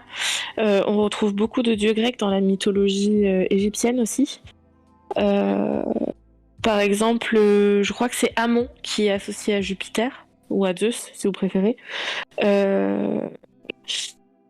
Après, je suis pas Je assez suis calée. en train d'essayer de me rappeler, c'est celui avec la peau verte sur les hiéroglyphes, sur les... Oh, je sais plus. Alors, En mythologie égyptienne, j'y suis pas trop. J'y suis pas trop. Parce que c'est marrant que tu dises ça parce que, on va dire, le berceau un peu de l'humanité, encore, enfin actuellement, il est placé en Mésopotamie. Est-ce que les Mésopotamiens avaient pas justement des mythes dont se sont inspirés les Grecs, etc. Ah, mais il devait sûrement en avoir, oui. Après, chaque peuple a ses mythes. Mais je vais reprendre le cas de la mythologie romaine, par exemple. Avant qu'ils intègrent la mythologie grecque, ils avaient leur propre dieu, leur propre mythe. Mhm. Ils ont simplement tout fusionné. Après, je suis pas assez calée pour te dire qui a influencé qui. Oui, de toute manière, c'est des années et des années d'études pour... ouais. Oui, oui, De toute clairement. manière, en général, quand quelqu'un se focus sur un sujet de doctorat en particulier, il étudie ce sujet toute sa vie et il commence pas à faire des parallèles, à se dire ah mais tiens, là ça c'est un parallèle avec ce mythe-là, par exemple les mythologies hindoues, et il va commencer à faire des recherches là-dessus parce que sinon le mec il a pas fini. Hein. Ah oui, non, mais c'est clair qu'il a pas fini. J'ai retrouvé mon petit paragraphe sur la fonction pédagogique des mythes. Donc, les mythes ont une fonction pédagogique pour les hommes. Elle met en exergue des modèles à suivre et des exemples à éviter. Elle permet également d'apporter une signification ou une explication à un phénomène naturel ou à l'origine d'un nom. Par exemple, la ville d'Athènes se nomme ainsi car la déesse Athéna en est la protectrice. Ou encore le mont Manté, où se trouve le sanctuaire d'Hadès, qui selon la légende est lié à la nymphe Manté. Mais est-ce que les Grecs ont vraiment cru à leurs mythes? En réalité, ces derniers font partie de leur système de pensée, mais ne doivent pas être confondus avec leur religion. Les mythes sont pour les hommes une façon d'entrer en contact avec les dieux. Et donc du coup, quelle était la religion grecque pendant la Grèce antique? Enfin, c'est une question qui me vient comme ça parce que... La religion grecque, en fait, c'était une religion polythéiste, donc avec tous les dieux grecs qu'on connaît, le panthéon grec, même Hadès en faisait partie, on faisait des cultes à Hadès. Mais c'était pas religion au sens où on l'entend nous aujourd'hui, aller à l'église et prier, c'était vraiment quelque chose qu'on faisait alors à la fois chez soi, on avait des petits hôtels où on faisait des libations, donc on versait en fait des liquides sur un autel. Tu priais un petit peu, soit tu priais Hadès pour avoir de bonnes récoltes, par exemple, puisque c'était lui qui surtout décidait si tu avais des bonnes récoltes. Il y avait Déméter, qui était la déesse de la fertilité, mais lui, s'il avait envie de défoncer toutes les cultures, il le pouvait aussi. Donc, tu as ça. Tu pouvais aussi prier Hermès pour que ton commerce fonctionne, par exemple. C'était vraiment pour un sujet en particulier, tu priais un dieu en particulier. Par contre, il était interdit de prier un dieu en dehors de ce panthéon-là. En dehors des dieux grecs. Si par exemple, je sais pas, je te dis une bêtise, t'as un dieu qui s'appelait Jean-Eudes, t'avais pas le droit de le prier s'il faisait pas partie du panthéon grec. Ok. Et du coup, depuis tout à l'heure, on dit, on fait le distinguo entre mythologie et religion. C'est pas pareil, mais du coup, non. Il y a quand même une corrélation entre les deux, quoi. Oui, il y a une corrélation entre les... Jean-Eustache. Il y a quand même une corrélation entre les deux, mais c'est complètement différent. En fait, les mythes, c'est vraiment à mi-chemin en fait, entre la réalité et le fantastique et la religion. Ok. Mhm. Et du coup, nous, ce qu'on appelle religion, quand on les regarde eux, c'est plutôt un terme moderne. Eux, ils considéraient ça vraiment comme une religion. Mais c'est une question que tout le monde se pose entre guillemets. C'est est-ce que les Grecs, les Romains, etc. avaient le même système que nous en fait en termes de religion? Et en fait, je pense qu'on essaie trop de transposer des fois par rapport à notre système à nous.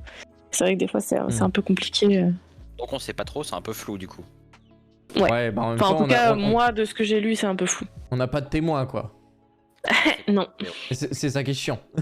C'est un On petit peut peu pas ça aller qui est chercher un grec antique et dire, mec, dis-nous comment ça fonctionnait parce que là, c'est le sbeul.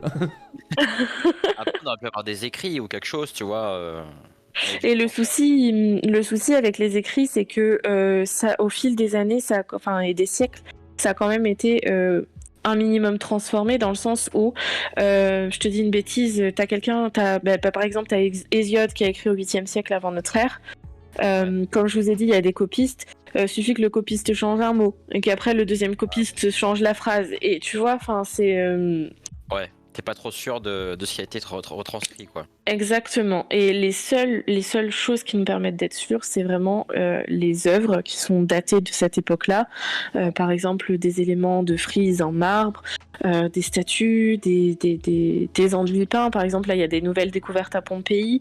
J'ai vu qu'il y avait une nouvelle découverte aussi, je ne sais plus trop où. Ils ont découvert des statues en bronze, mais franchement, un truc de fou. Genre, tu trouves ça nulle part. C'est un espèce de sanctuaire qui a été trouvé, je me rappelle plus, je crois que c'est en Italie ou en France, je sais plus. Et en fait, c'est ça qui nous permet aussi de mettre en corrélation les récits, les copies, et du coup, les statues, etc., etc. D'accord. Ouais, donc le matériel le plus safe, ça reste quand même tous les artefacts que tu vas trouver. C'est ça. Écrit, ouais, un peu moins. Oui, Par exemple, nos musées, on a une lampe à huile avec Jupiter Ammon. Donc en fait, c'est un mix entre... Ouais. Et sur le médaillon de la lampe à huile, tu as Jupiter Ammon. Donc c'est un mélange entre Jupiter et Ammon de la mythologie égyptienne. Et donc en fait, c'est Jupiter représenté avec des espèces de cornes de bouc sur les côtés de la tête. D'accord. Alors Sérapis, c'est différent aussi. J'avais lu quelque part que c'était un peu le penchant pas le penchant, mais le pendant d'Hadès.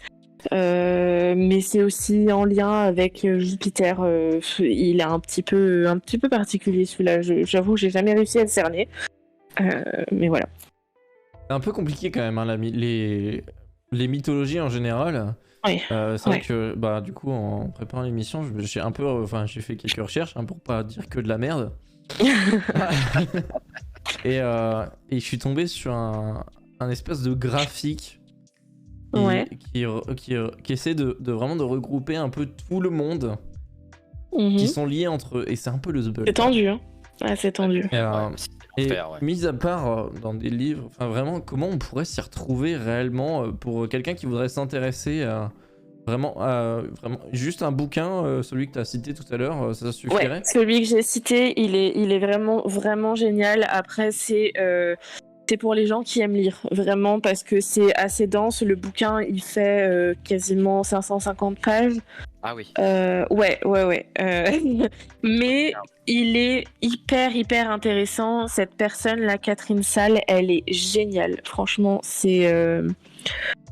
ce bouquin, il nous a vraiment servi pour l'expo. C'est vraiment, pour moi, c'est la Bible.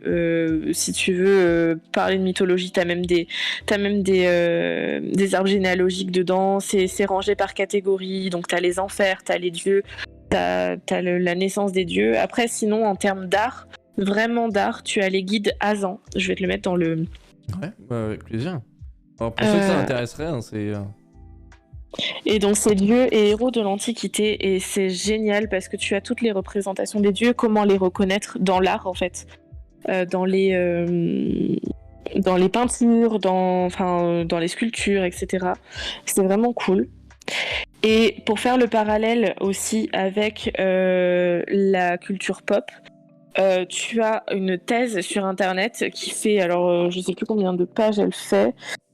170 pages. Hein. Non, elle fait un peu moins de 400 pages. Elle fait 352 pages et elle est géniale parce que c'est antique hip-hop. La référence à l'Antiquité dans la culture populaire contemporaine, et ça parle donc de Tolkien, de Star Wars, de Game of Thrones, et tout le parallèle qui a été fait avec la mythologie grecque. Donc par exemple, je te lis, tu as l'Antiquité dans Game of Thrones, tu as les références de l'Antiquité dans le rap, entre affirmation et ambiguïté identitaire. Tu as les divas pop, reines et déesses antiques, la référence de l'Antiquité dans la pop musique des années 2000.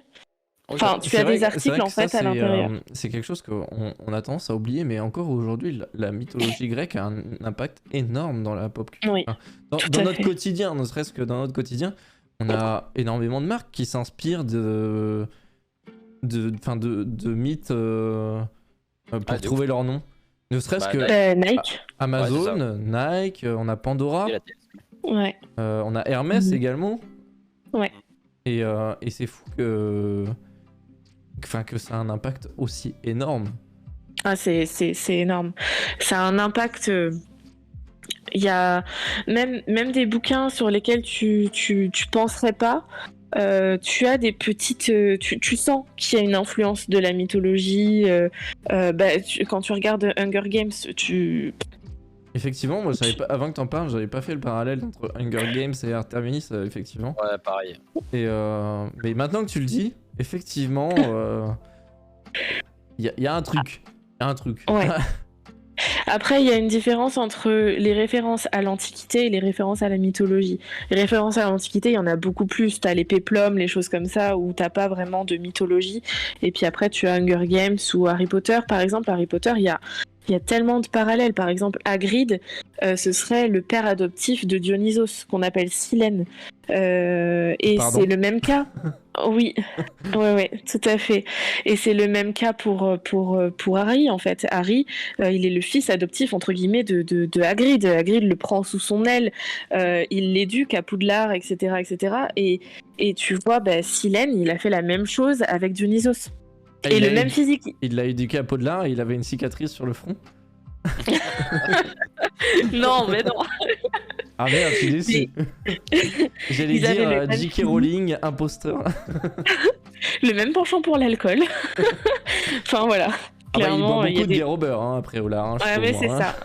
Silène, sur les représentations antiques, il est tout le temps bourré en fait. Enfin, D'accord. Okay. Nous, on a des représentations de Silène où en fait c'est un satyre qui est en train de le tenir parce qu'il tient plus debout.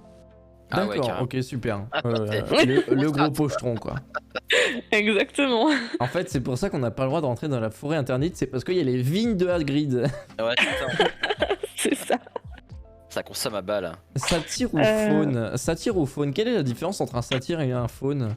C'est pas la pareil, différence, non, c'est pas la même chose, il me semble. Non. Hein?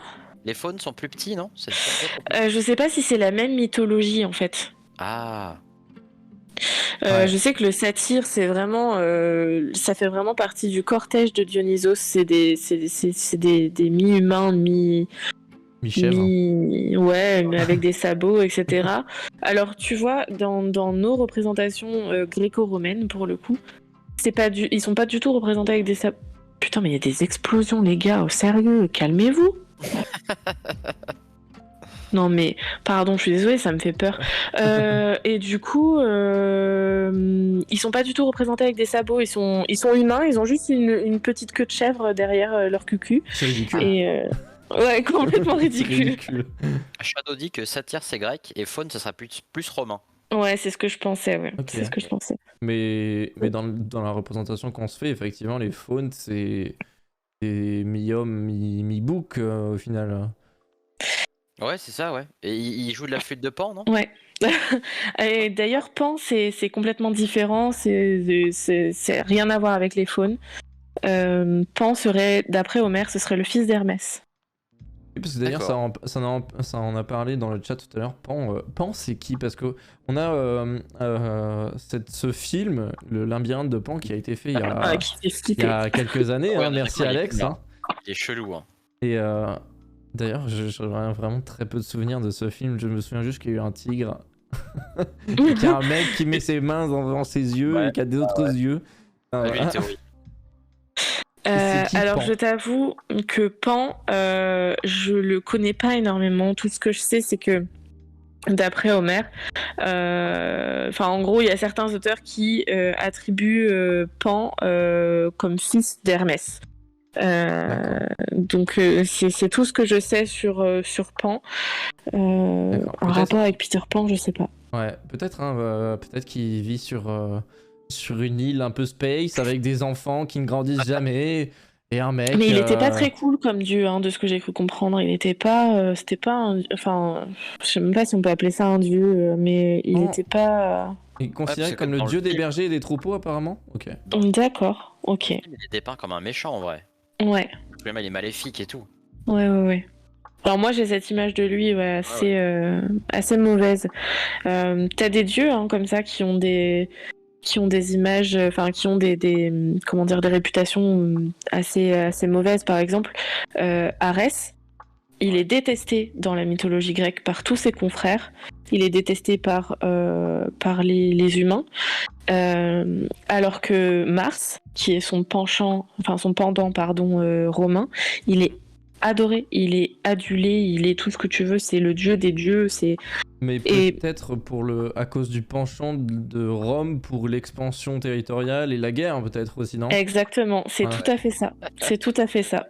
Alors que Tu as eu le les Grecs étaient plutôt des cités-États qui s'autogéraient et il y avait très Exactement. peu de conflits entre eux en fait. C'est ça. Et puis Arès était vu comme vraiment la guerre violente, sans réfléchir, enfin vraiment la guerre brutale et qui ne réfléchit pas, et c'est la violence pour la violence. Et c'est pour ça qu'il Ouais. n'était pas du tout apprécié. Ouais. Agressif, impulsif. Au contraire d'Athéna justement. C'est ça, exactement. Athéna ouais. qui est déesse de la sagesse également, c'est ça? Oui, déesse de la sagesse et de la stratégie militaire. D'accord. Ouais, donc c'est vraiment l'opposé de Arès, quoi. C'est Ouais, c'est Alors, la guerre intelligente, quoi. plus C'est la ruse, les stratégies, enfin la stratégie. Exactement. Et Sun Tzu, C'est quoi. ça. C'est vrai que Ouais. stratégiquement, il aurait fallu échanger en fait. Enfin, mettre Athéna, justement déesse de la guerre, et Arès le virer, je sais pas où quoi. Viré, je sais pas où. On va dire que ce soit le plus. le plus. Mais Et c'est vrai que même dans, pour ça, quoi. dans la pop culture, même dans les films qu'on peut voir, Arès est toujours dépeint un peu comme un méchant. comme un russe, comme un méchant. Ouais. Mais la preuve dans Percy Jackson. Hein, Ouais. Enfin, je vais pas spoiler, mais voilà. Dans Percy Bon, Jackson, enfin, il je est pas- pense qu'il y a prescription là. Sait-on jamais, hein. Je veux pas me faire engueuler. Hein. Il y a le film sur les dieux, merde, j'ai plus le nom. C'est pas God of War, mais avec Le choc Persée. des titans. Avec Persée. Le choc des titans. Le choc Nicolas des titans, Avec- ouais, voilà, qui est pareil. Arès est dépeint comme un méchant qui s'allie aux côtés de Hadès pour faire tomber Zeus, etc. Quoi. C'est ça. Et puis il est pas très intelligent comme type a priori, donc. Voilà, après. Ouais, c'est on rentre dans l'art et on verra bien ce qui se passe, quoi. Exactement, c'est ça. On frappe d'abord et après on discute. Et encore si on discute, quoi. Ouais, ok, ouais. Effectivement, ouais, oui, c'est étonnant que, genre... Bon, après, c'est vrai que c'est pas étonnant que Mars, du coup, prenne une place aussi importante, parce que c'est vrai qu'on connaît, le penchant pour les Romains, pour l'expansion territoriale, quoi. Bah, les Donc, Romains, c'est un peuple militaire, hein, de toute façon. Mais c'est marrant, parce que Athéna avait pas un... Comment Athéna n'avait pas une divinité romaine, enfin, qui était associée. Si, c'est Minerve. Voilà, et pourquoi Minerve est moins importante que Arès, du coup, dans le... C'est une très bonne question. Je crois qu'elle n'est plus vraiment attribuée à la sagesse, à la stratégie militaire, etc. Ok. C'est plus la sagesse, justement. Je sais plus exactement pourquoi elle a. En fait, elle a pas moins d'importance. C'est juste que Mars prend beaucoup de place. Minerve, elle est très représentée. Elle est comment dire. Elle est très. Il y a beaucoup de cultes qui lui sont voués. Simplement, comme à ce moment-là, Mars prend énormément de place. En fait, si tu veux, c'est Jupiter, Mars, et il y a un troisième dieu que j'oublie, qui sont vraiment, c'est ce qu'on appelle la triade capitoline. Si quelqu'un peut chercher le troisième dieu, ça m'arrange. La triade capillaire. Ok, donc on va regarder ça. Capitoline. En fait, c'est trois dieux qui sont vraiment valorisés à l'époque romaine. Les autres suivent derrière. Il y a le panthéon du coup, il y a romain. Jupiter, Minerve et Junon. Ah, Junon. Ouais, c'est Héra, du coup. D'accord. Héra qui est... Héra qui est la femme de Zeus, du coup. D'accord. Et qui sont dans sa place dans le Panthéon, c'est quoi Alors elle, j'ai tendance à dire que c'est la déesse de la jalousie parce que c'est la pire. L'amour Mais, toxique. c'est ça, l'amour toxique. De mémoire, c'est la famille protectrice des femmes, je crois, quelque chose comme ça. Ah, ok. Un truc du genre. Autant je me Attention, trompe. Wikipédia va parler. La Ouais, fonction non, mais principale de Junon, du coup, serait la déesse de la force vitale, sous des aspects de fécondité, comme guerrier. Donc, effectivement, elle a un lien avec la guerre. ouais. Elle est protectrice des mariages, il me semble, voilà. et enchantement. En tout cas, en Grèce antique. Ok. Héra. Et Oui. apparemment, Avec, Junon a une influence. Du coup, est influencé de Héra, mais aussi de Uni, qui est une divinité étrusque. On sait pas ce que c'est. On verra. Merci. Ah, les Étrusques, c'est un peuple avant les Romains. D'accord. C'est... Ben, on en parlera une autre fois. Hein.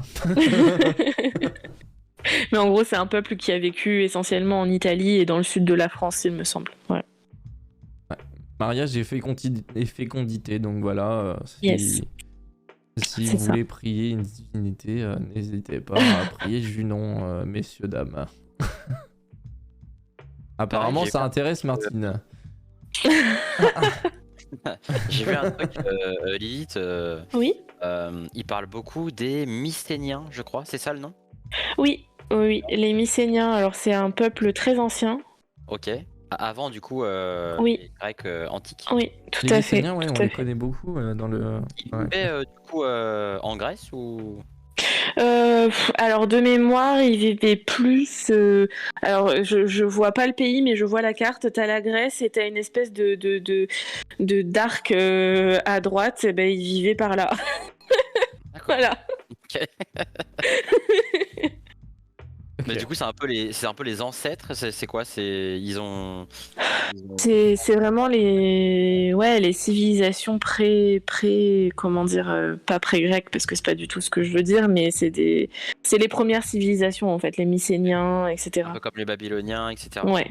Ok. Non, parce que je vois, ils en parlaient beaucoup sur les articles Ouais. sur la mythologie grecque et je savais pas d'où ça sortait.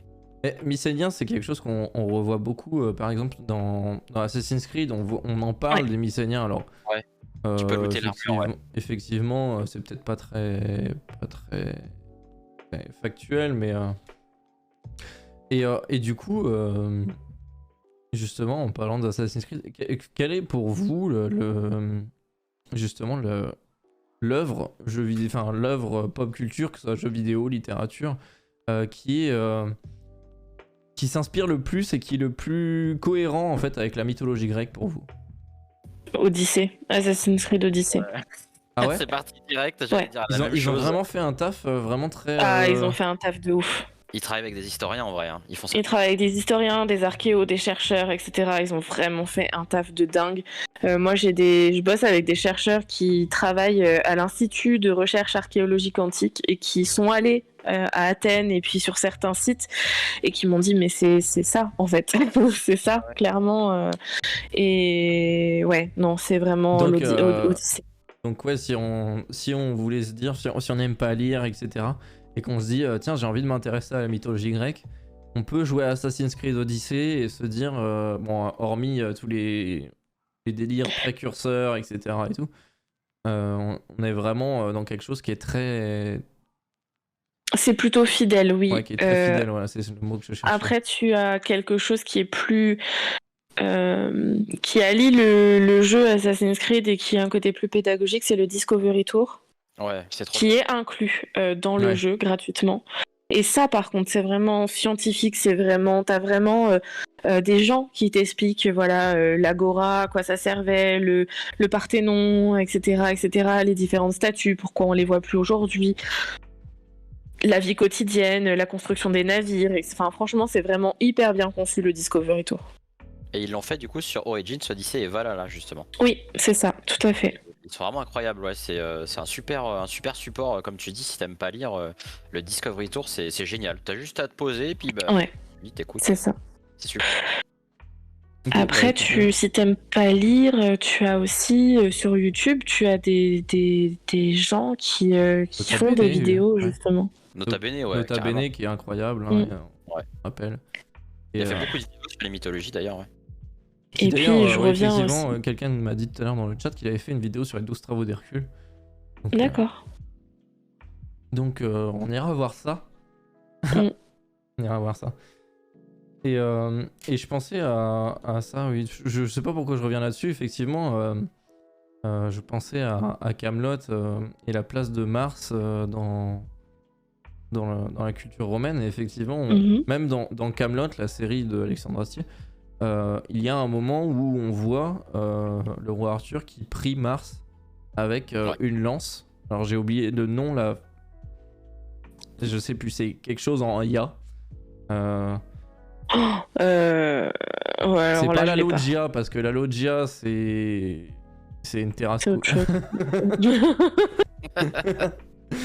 C'est pas la Feria non plus, parce que c'est pas ça. Je vois en plus l'épisode, Ellie, ouais. Et je Je pensais m'en à ça, rappelle pas de cet effectivement, tu vois, épisode. même dans Camelot, du coup, en fait, on voit Oui, mais l'influence, obligé.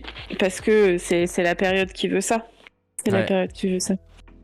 Après, il y a des épisodes aussi de la vie romaine, alors pas seulement de la mythologie, mais de ce qui s'est passé à la fois en Grèce et à Rome. Par exemple, tu as la série Barbare qui est géniale sur Netflix. Elle est vraiment cool. Ça relate une des seules défaites que les Romains ont subies en fait en Allemagne. C'est la bataille de Teutobourg. Et cette série est géniale. Elle est très géniale. connue, cette bataille. Hein. Je connais pas la série par contre, tu vois.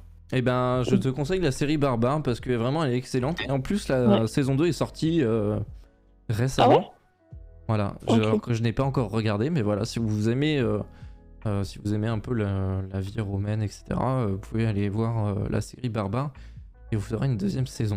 Et qui est très, très cool. Aussi, je crois. Petite avant-première, il y a eu une découverte récemment dans le sud de la France sur une bataille monumentale qui a eu lieu et où les Romains ont subi une défaite, mais alors cuisante.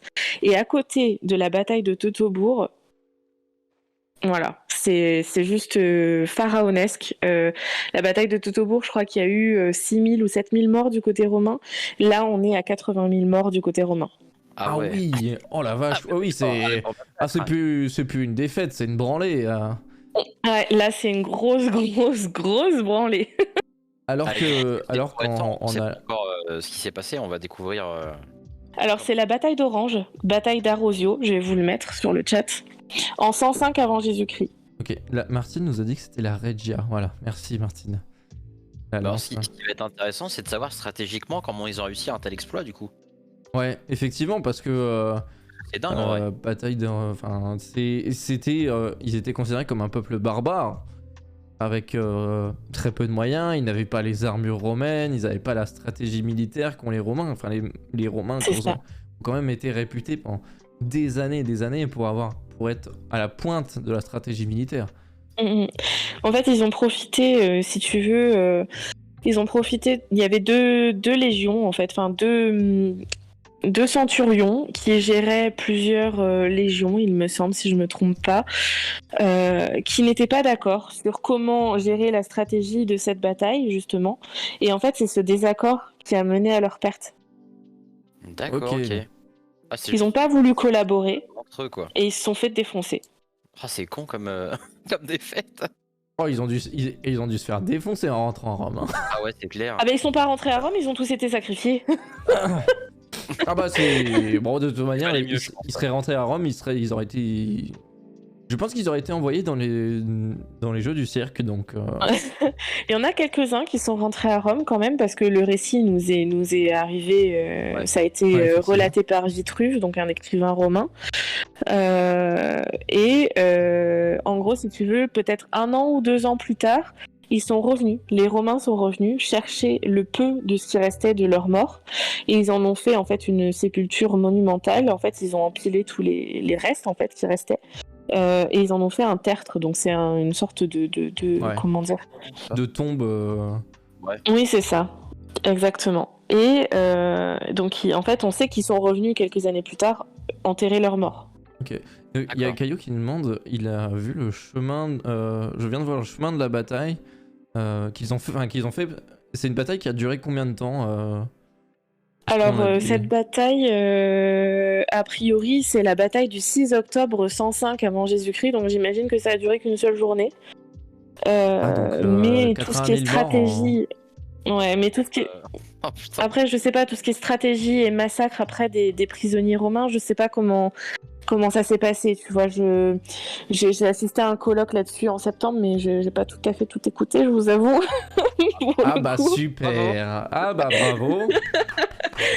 Mais voilà, il y a des publications qui vont arriver et que vous pouvez déjà regarder sur internet. Il y a déjà pas mal de données là-dessus. C'est hyper intéressant. Ouais, c'est ouf que l'armée romaine ait pu avoir une défaite telle que celle-ci. Parce qu'ils ont eu des défaites contre Hannibal, mais Hannibal, Oui. ça s'est passé un peu comment Hannibal, c'était bien avant, je crois que c'était quasiment 100 ans avant, parce que je vous en ai parlé tout à l'heure. Hannibal, il est arrivé aux portes de Rome en 217 avant Jésus-Christ, je crois. Ouais, c'est ça. Hannibal était de quelle origine? Oh là là, je sais plus.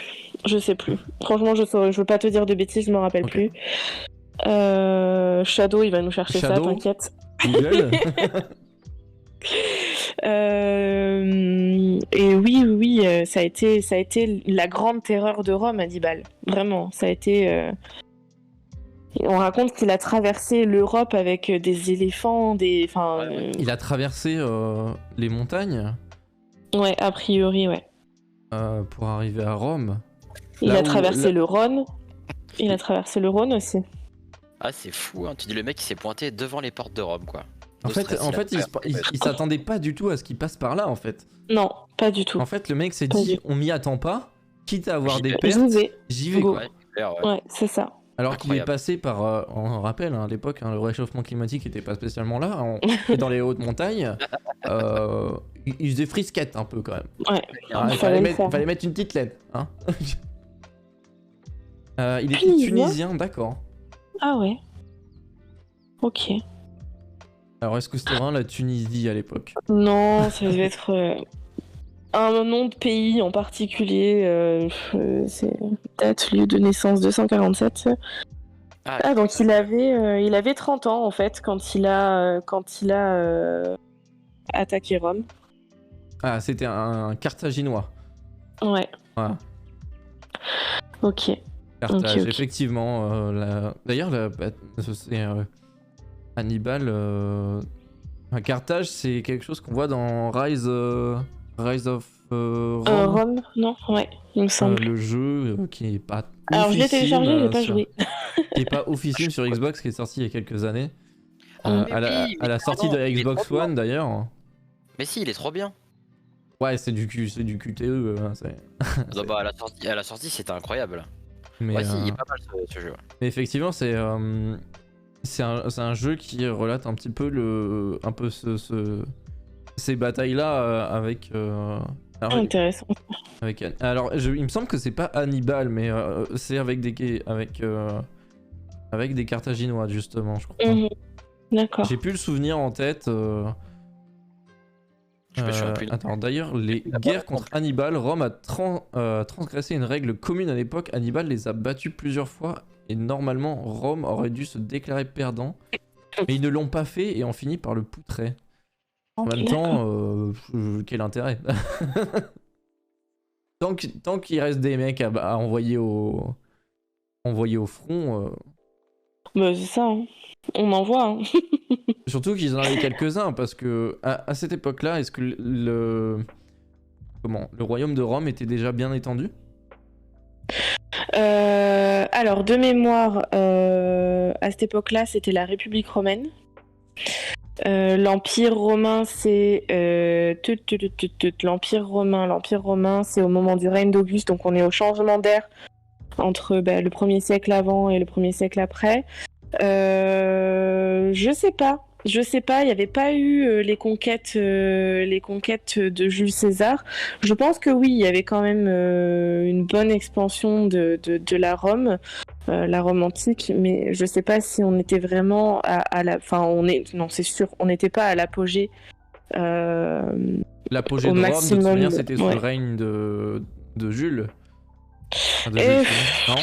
J'aurais plutôt tendance à dire que c'était plutôt sous Auguste, donc son successeur, entre guillemets.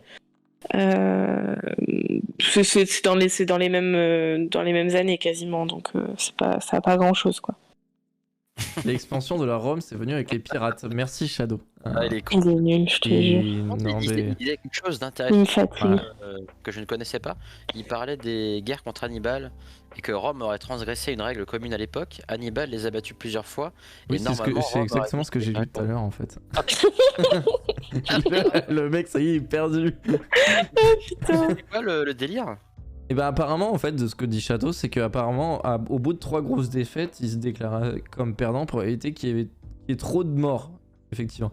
Mais vu que le but de Hannibal était vraiment faire tomber Rome, je pense que dans ce cas de figure-là, il pouvait pas se le permettre. Mais genre quelqu'un C'est ça. respectait vraiment ce délire? Bah, Non, enfin, je et- pense que Rome a jamais respecté ça parce qu'ils étaient toujours vainqueurs, entre guillemets. Ils ont Ouais, voilà. rarement été perdants, en fait. À part Ah ouais. contre Astérix et Obélix, hein, on le connaît. Exactement, tout à fait. Mais bon, là, c'est encore une Le autre village histoire. gaulois. Mais bon, là, ils sont à plus de 3 défaites, hein, je suis désolé. Hein, et Ah, et ils ça, y retournent c'est quand clair. même. Hein. Ouais, ils y retournent. Hein. Putain, ils lâchent pas l'affaire. Hein. D'ailleurs, c'est marrant. Est-ce que, enfin, c'est vraiment une pure invention Oui. Ouais, il n'y a pas du tout eu de précédent d'une petite partie de la Gaule qui aurait résisté à Rome. Mais tu sais, je pense que c'est inspiré des histoires genre de Teutobourg ou des choses comme ça, tu Ouais. vois. Je pense que c'est vraiment... Oui, parce que la il y a Gaule, du- c'était pas la France à proprement parler comme on la connaît Non. aujourd'hui, quoi. Non, non, non. La France telle qu'on la connaît aujourd'hui, on l'a eu à la Révolution, si je me trompe pas, à peu près, par là. Donc 18e siècle. Donc avant, c'était, t'avais plein de parcelles, c'était divisé, etc. Enfin, la France, c'est pas la France telle qu'on la connaît aujourd'hui. Ouais, oui, effectivement. Parce que même l'Aquitaine, etc., n'appartenait pas à la France, C'est à ça. la Il y Bretagne, avait, etc. Ça appartenait à l'Angleterre. Enfin, c'est pas, alors, c'est ça, pas je l'Angleterre. suis pas assez calée, je t'avoue. C'était on va dire des. Les peuples indépendants. Hein. Mais Pays de Galles indépendant. ouais, c'était Pardon, excusez-moi. c'était des duchés de la Bretagne, Putain, Ouais, voilà. Perceval, sors de ce de corps. la Grande-Bretagne. Pays de Galles indépendant. Pays de Galles indépendant. Allez, et pour se finir ce live, on va se faire un petit Slooby. Ah, hein. Allez. Slooby 1, Slooby 2. Non, alors on a Slooby. complètement divergé, on n'est plus du tout sur la mythologie grecque, mais on s'en fout parce Pas que du c'était très intéressant. Et en vrai, alors je sais pas si vous avez quelque chose à rajouter. Peut-être Alex, tu as peut-être encore des questions qui te viennent actuellement. Non, là ça va. J'ai eu certaines fois pas de réponse. Je suis déçu, mais Ah bah t'iras les chercher tout seul, tes réponses. Eh ben, Et du on coup, en refera une et Lilith, j'espère que tu bosseras pour celle-ci. non, en vrai, tu gères de ouf. Hein. Franchement, C'était super intéressant. Je te remercie d'être venu dans l'émission, de nous avoir parlé de tout ça. C'était très très intéressant, très passionnant. On va, Bah, merci de m'avoir invité, hein. on va finir là-dessus parce que ça va bientôt faire 2 heures qu'on en parle. Ouais, ça passe vite. Et ça passe très vite quand on. Ah non, c'est incroyable.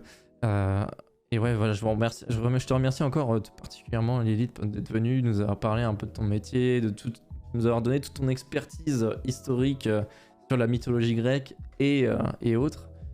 Franchement, c'était avec plaisir. C'était cool d'échanger avec vous. Donc, Je te remercie aussi, Alex, d'être venu. Je voulais t'avoir pour la première émission, mais monsieur avait le Covid. Voilà. Oh, Nini. Voilà. J'ai relevé je remercie tout particulièrement Lilith, voilà. Moi, Parce que effectivement, non mais effectivement, je suis là à côté pour le divertissement. on remercie la plante verte. non, je plaisante, mais effectivement, c'est parce que j'étais très content d'avoir Lilith, parce que effectivement, ça a beaucoup tourné autour d'elle, parce que c'est elle qui a le plus d'informations à nous donner que nous, pauvres pignous. Alex, t'es de la merde. Tu es en train de dire, ouais. Nous sommes. Non, mais je me considère comme tel. hein. Moi, personnellement, je considère que je suis un véritable pignouf à côté des connaissances qu'a Lilith. Ouais, bah oui. Mais j'étais très heureux de t'avoir, Alex. Mais merci, moi aussi c'était un grand plaisir. Franchement, l'exercice était très cool, j'ai surkiffé. Et la présence de Lilith, incroyable. De toute manière, Non, vous êtes trop gentil. J'espère qu'on vous reverra dans d'autres émissions, évidemment, peut-être sur d'autres thèmes qui pourront vous intéresser. Évidemment. Carrément, avec plaisir. C'est vraiment cool. Ouais, c'était très très cool, je vous remercie. Merci au chat, évidemment, d'avoir été présent. Vous avez été incroyables, vous avez été nombreux comme d'habitude, je vous aime. Merci à la communauté de Lilith et à d'Alex d'être passés. Vous êtes incroyables. N'hésitez pas à me suivre sur Insta si vous le souhaitez. Il y a également Twitter, en vrai on s'en balèque. Non, il y a un tweet de temps en temps qui part pour dire une connerie ou pour annoncer un live, mais bon, si vous voulez suivre quelque chose, c'est Insta. N'hésitez pas, ceux qui viennent de chez moi, à suivre Lilith et Alexane également sur Twitch. Je rappelle qu'ils font également des lives. Peut-être, Alex, tu es plus sur Twitter, toi, c'est ça? En vrai, non, pas trop. Non, ouais, ok. Mais, Lilith, tu as un réseau social peut-être sur lequel on peut te suivre pour suivre un peu tes lives ou d'autres choses que tu annonces? En vrai, non, j'annonce tout sur Discord généralement, donc c'est vrai que. Eh ben, ok. Voilà. Écoute, voilà, pour annonce, la prochaine émission des Gros Cerveaux sera le 4 janvier, parce qu'on va pas le faire en plein Noël, le 28. Voilà, je pense que les gens auront autre chose à foutre. Ce sera une émission dans laquelle on parlera de musique. Donc voilà, j'en dis pas plus pour l'instant, c'est un peu teasé. Attention. et voilà, donc ça sera le 4 janvier. Je parie que j'annonce pas encore tout de suite les invités. Je veux être sûr avant. Ouais, je vous remercie encore. N'hésitez pas à me suivre sur Insta. Et pour rappel, si vous avez envie, n'hésitez pas à partager la rediff sur la chaîne YouTube qui sera disponible dans la semaine. Je vous donne pas de date parce que je sais pas quand je vais le faire. Mais voilà. Et encore merci à Lilith et à Alex d'être là, d'avoir été là. Merci pour l'invitation, monseigneur, c'était très cool. Merci à vous. Merci, c'était super cool. Des bisous à vous et bonne soirée.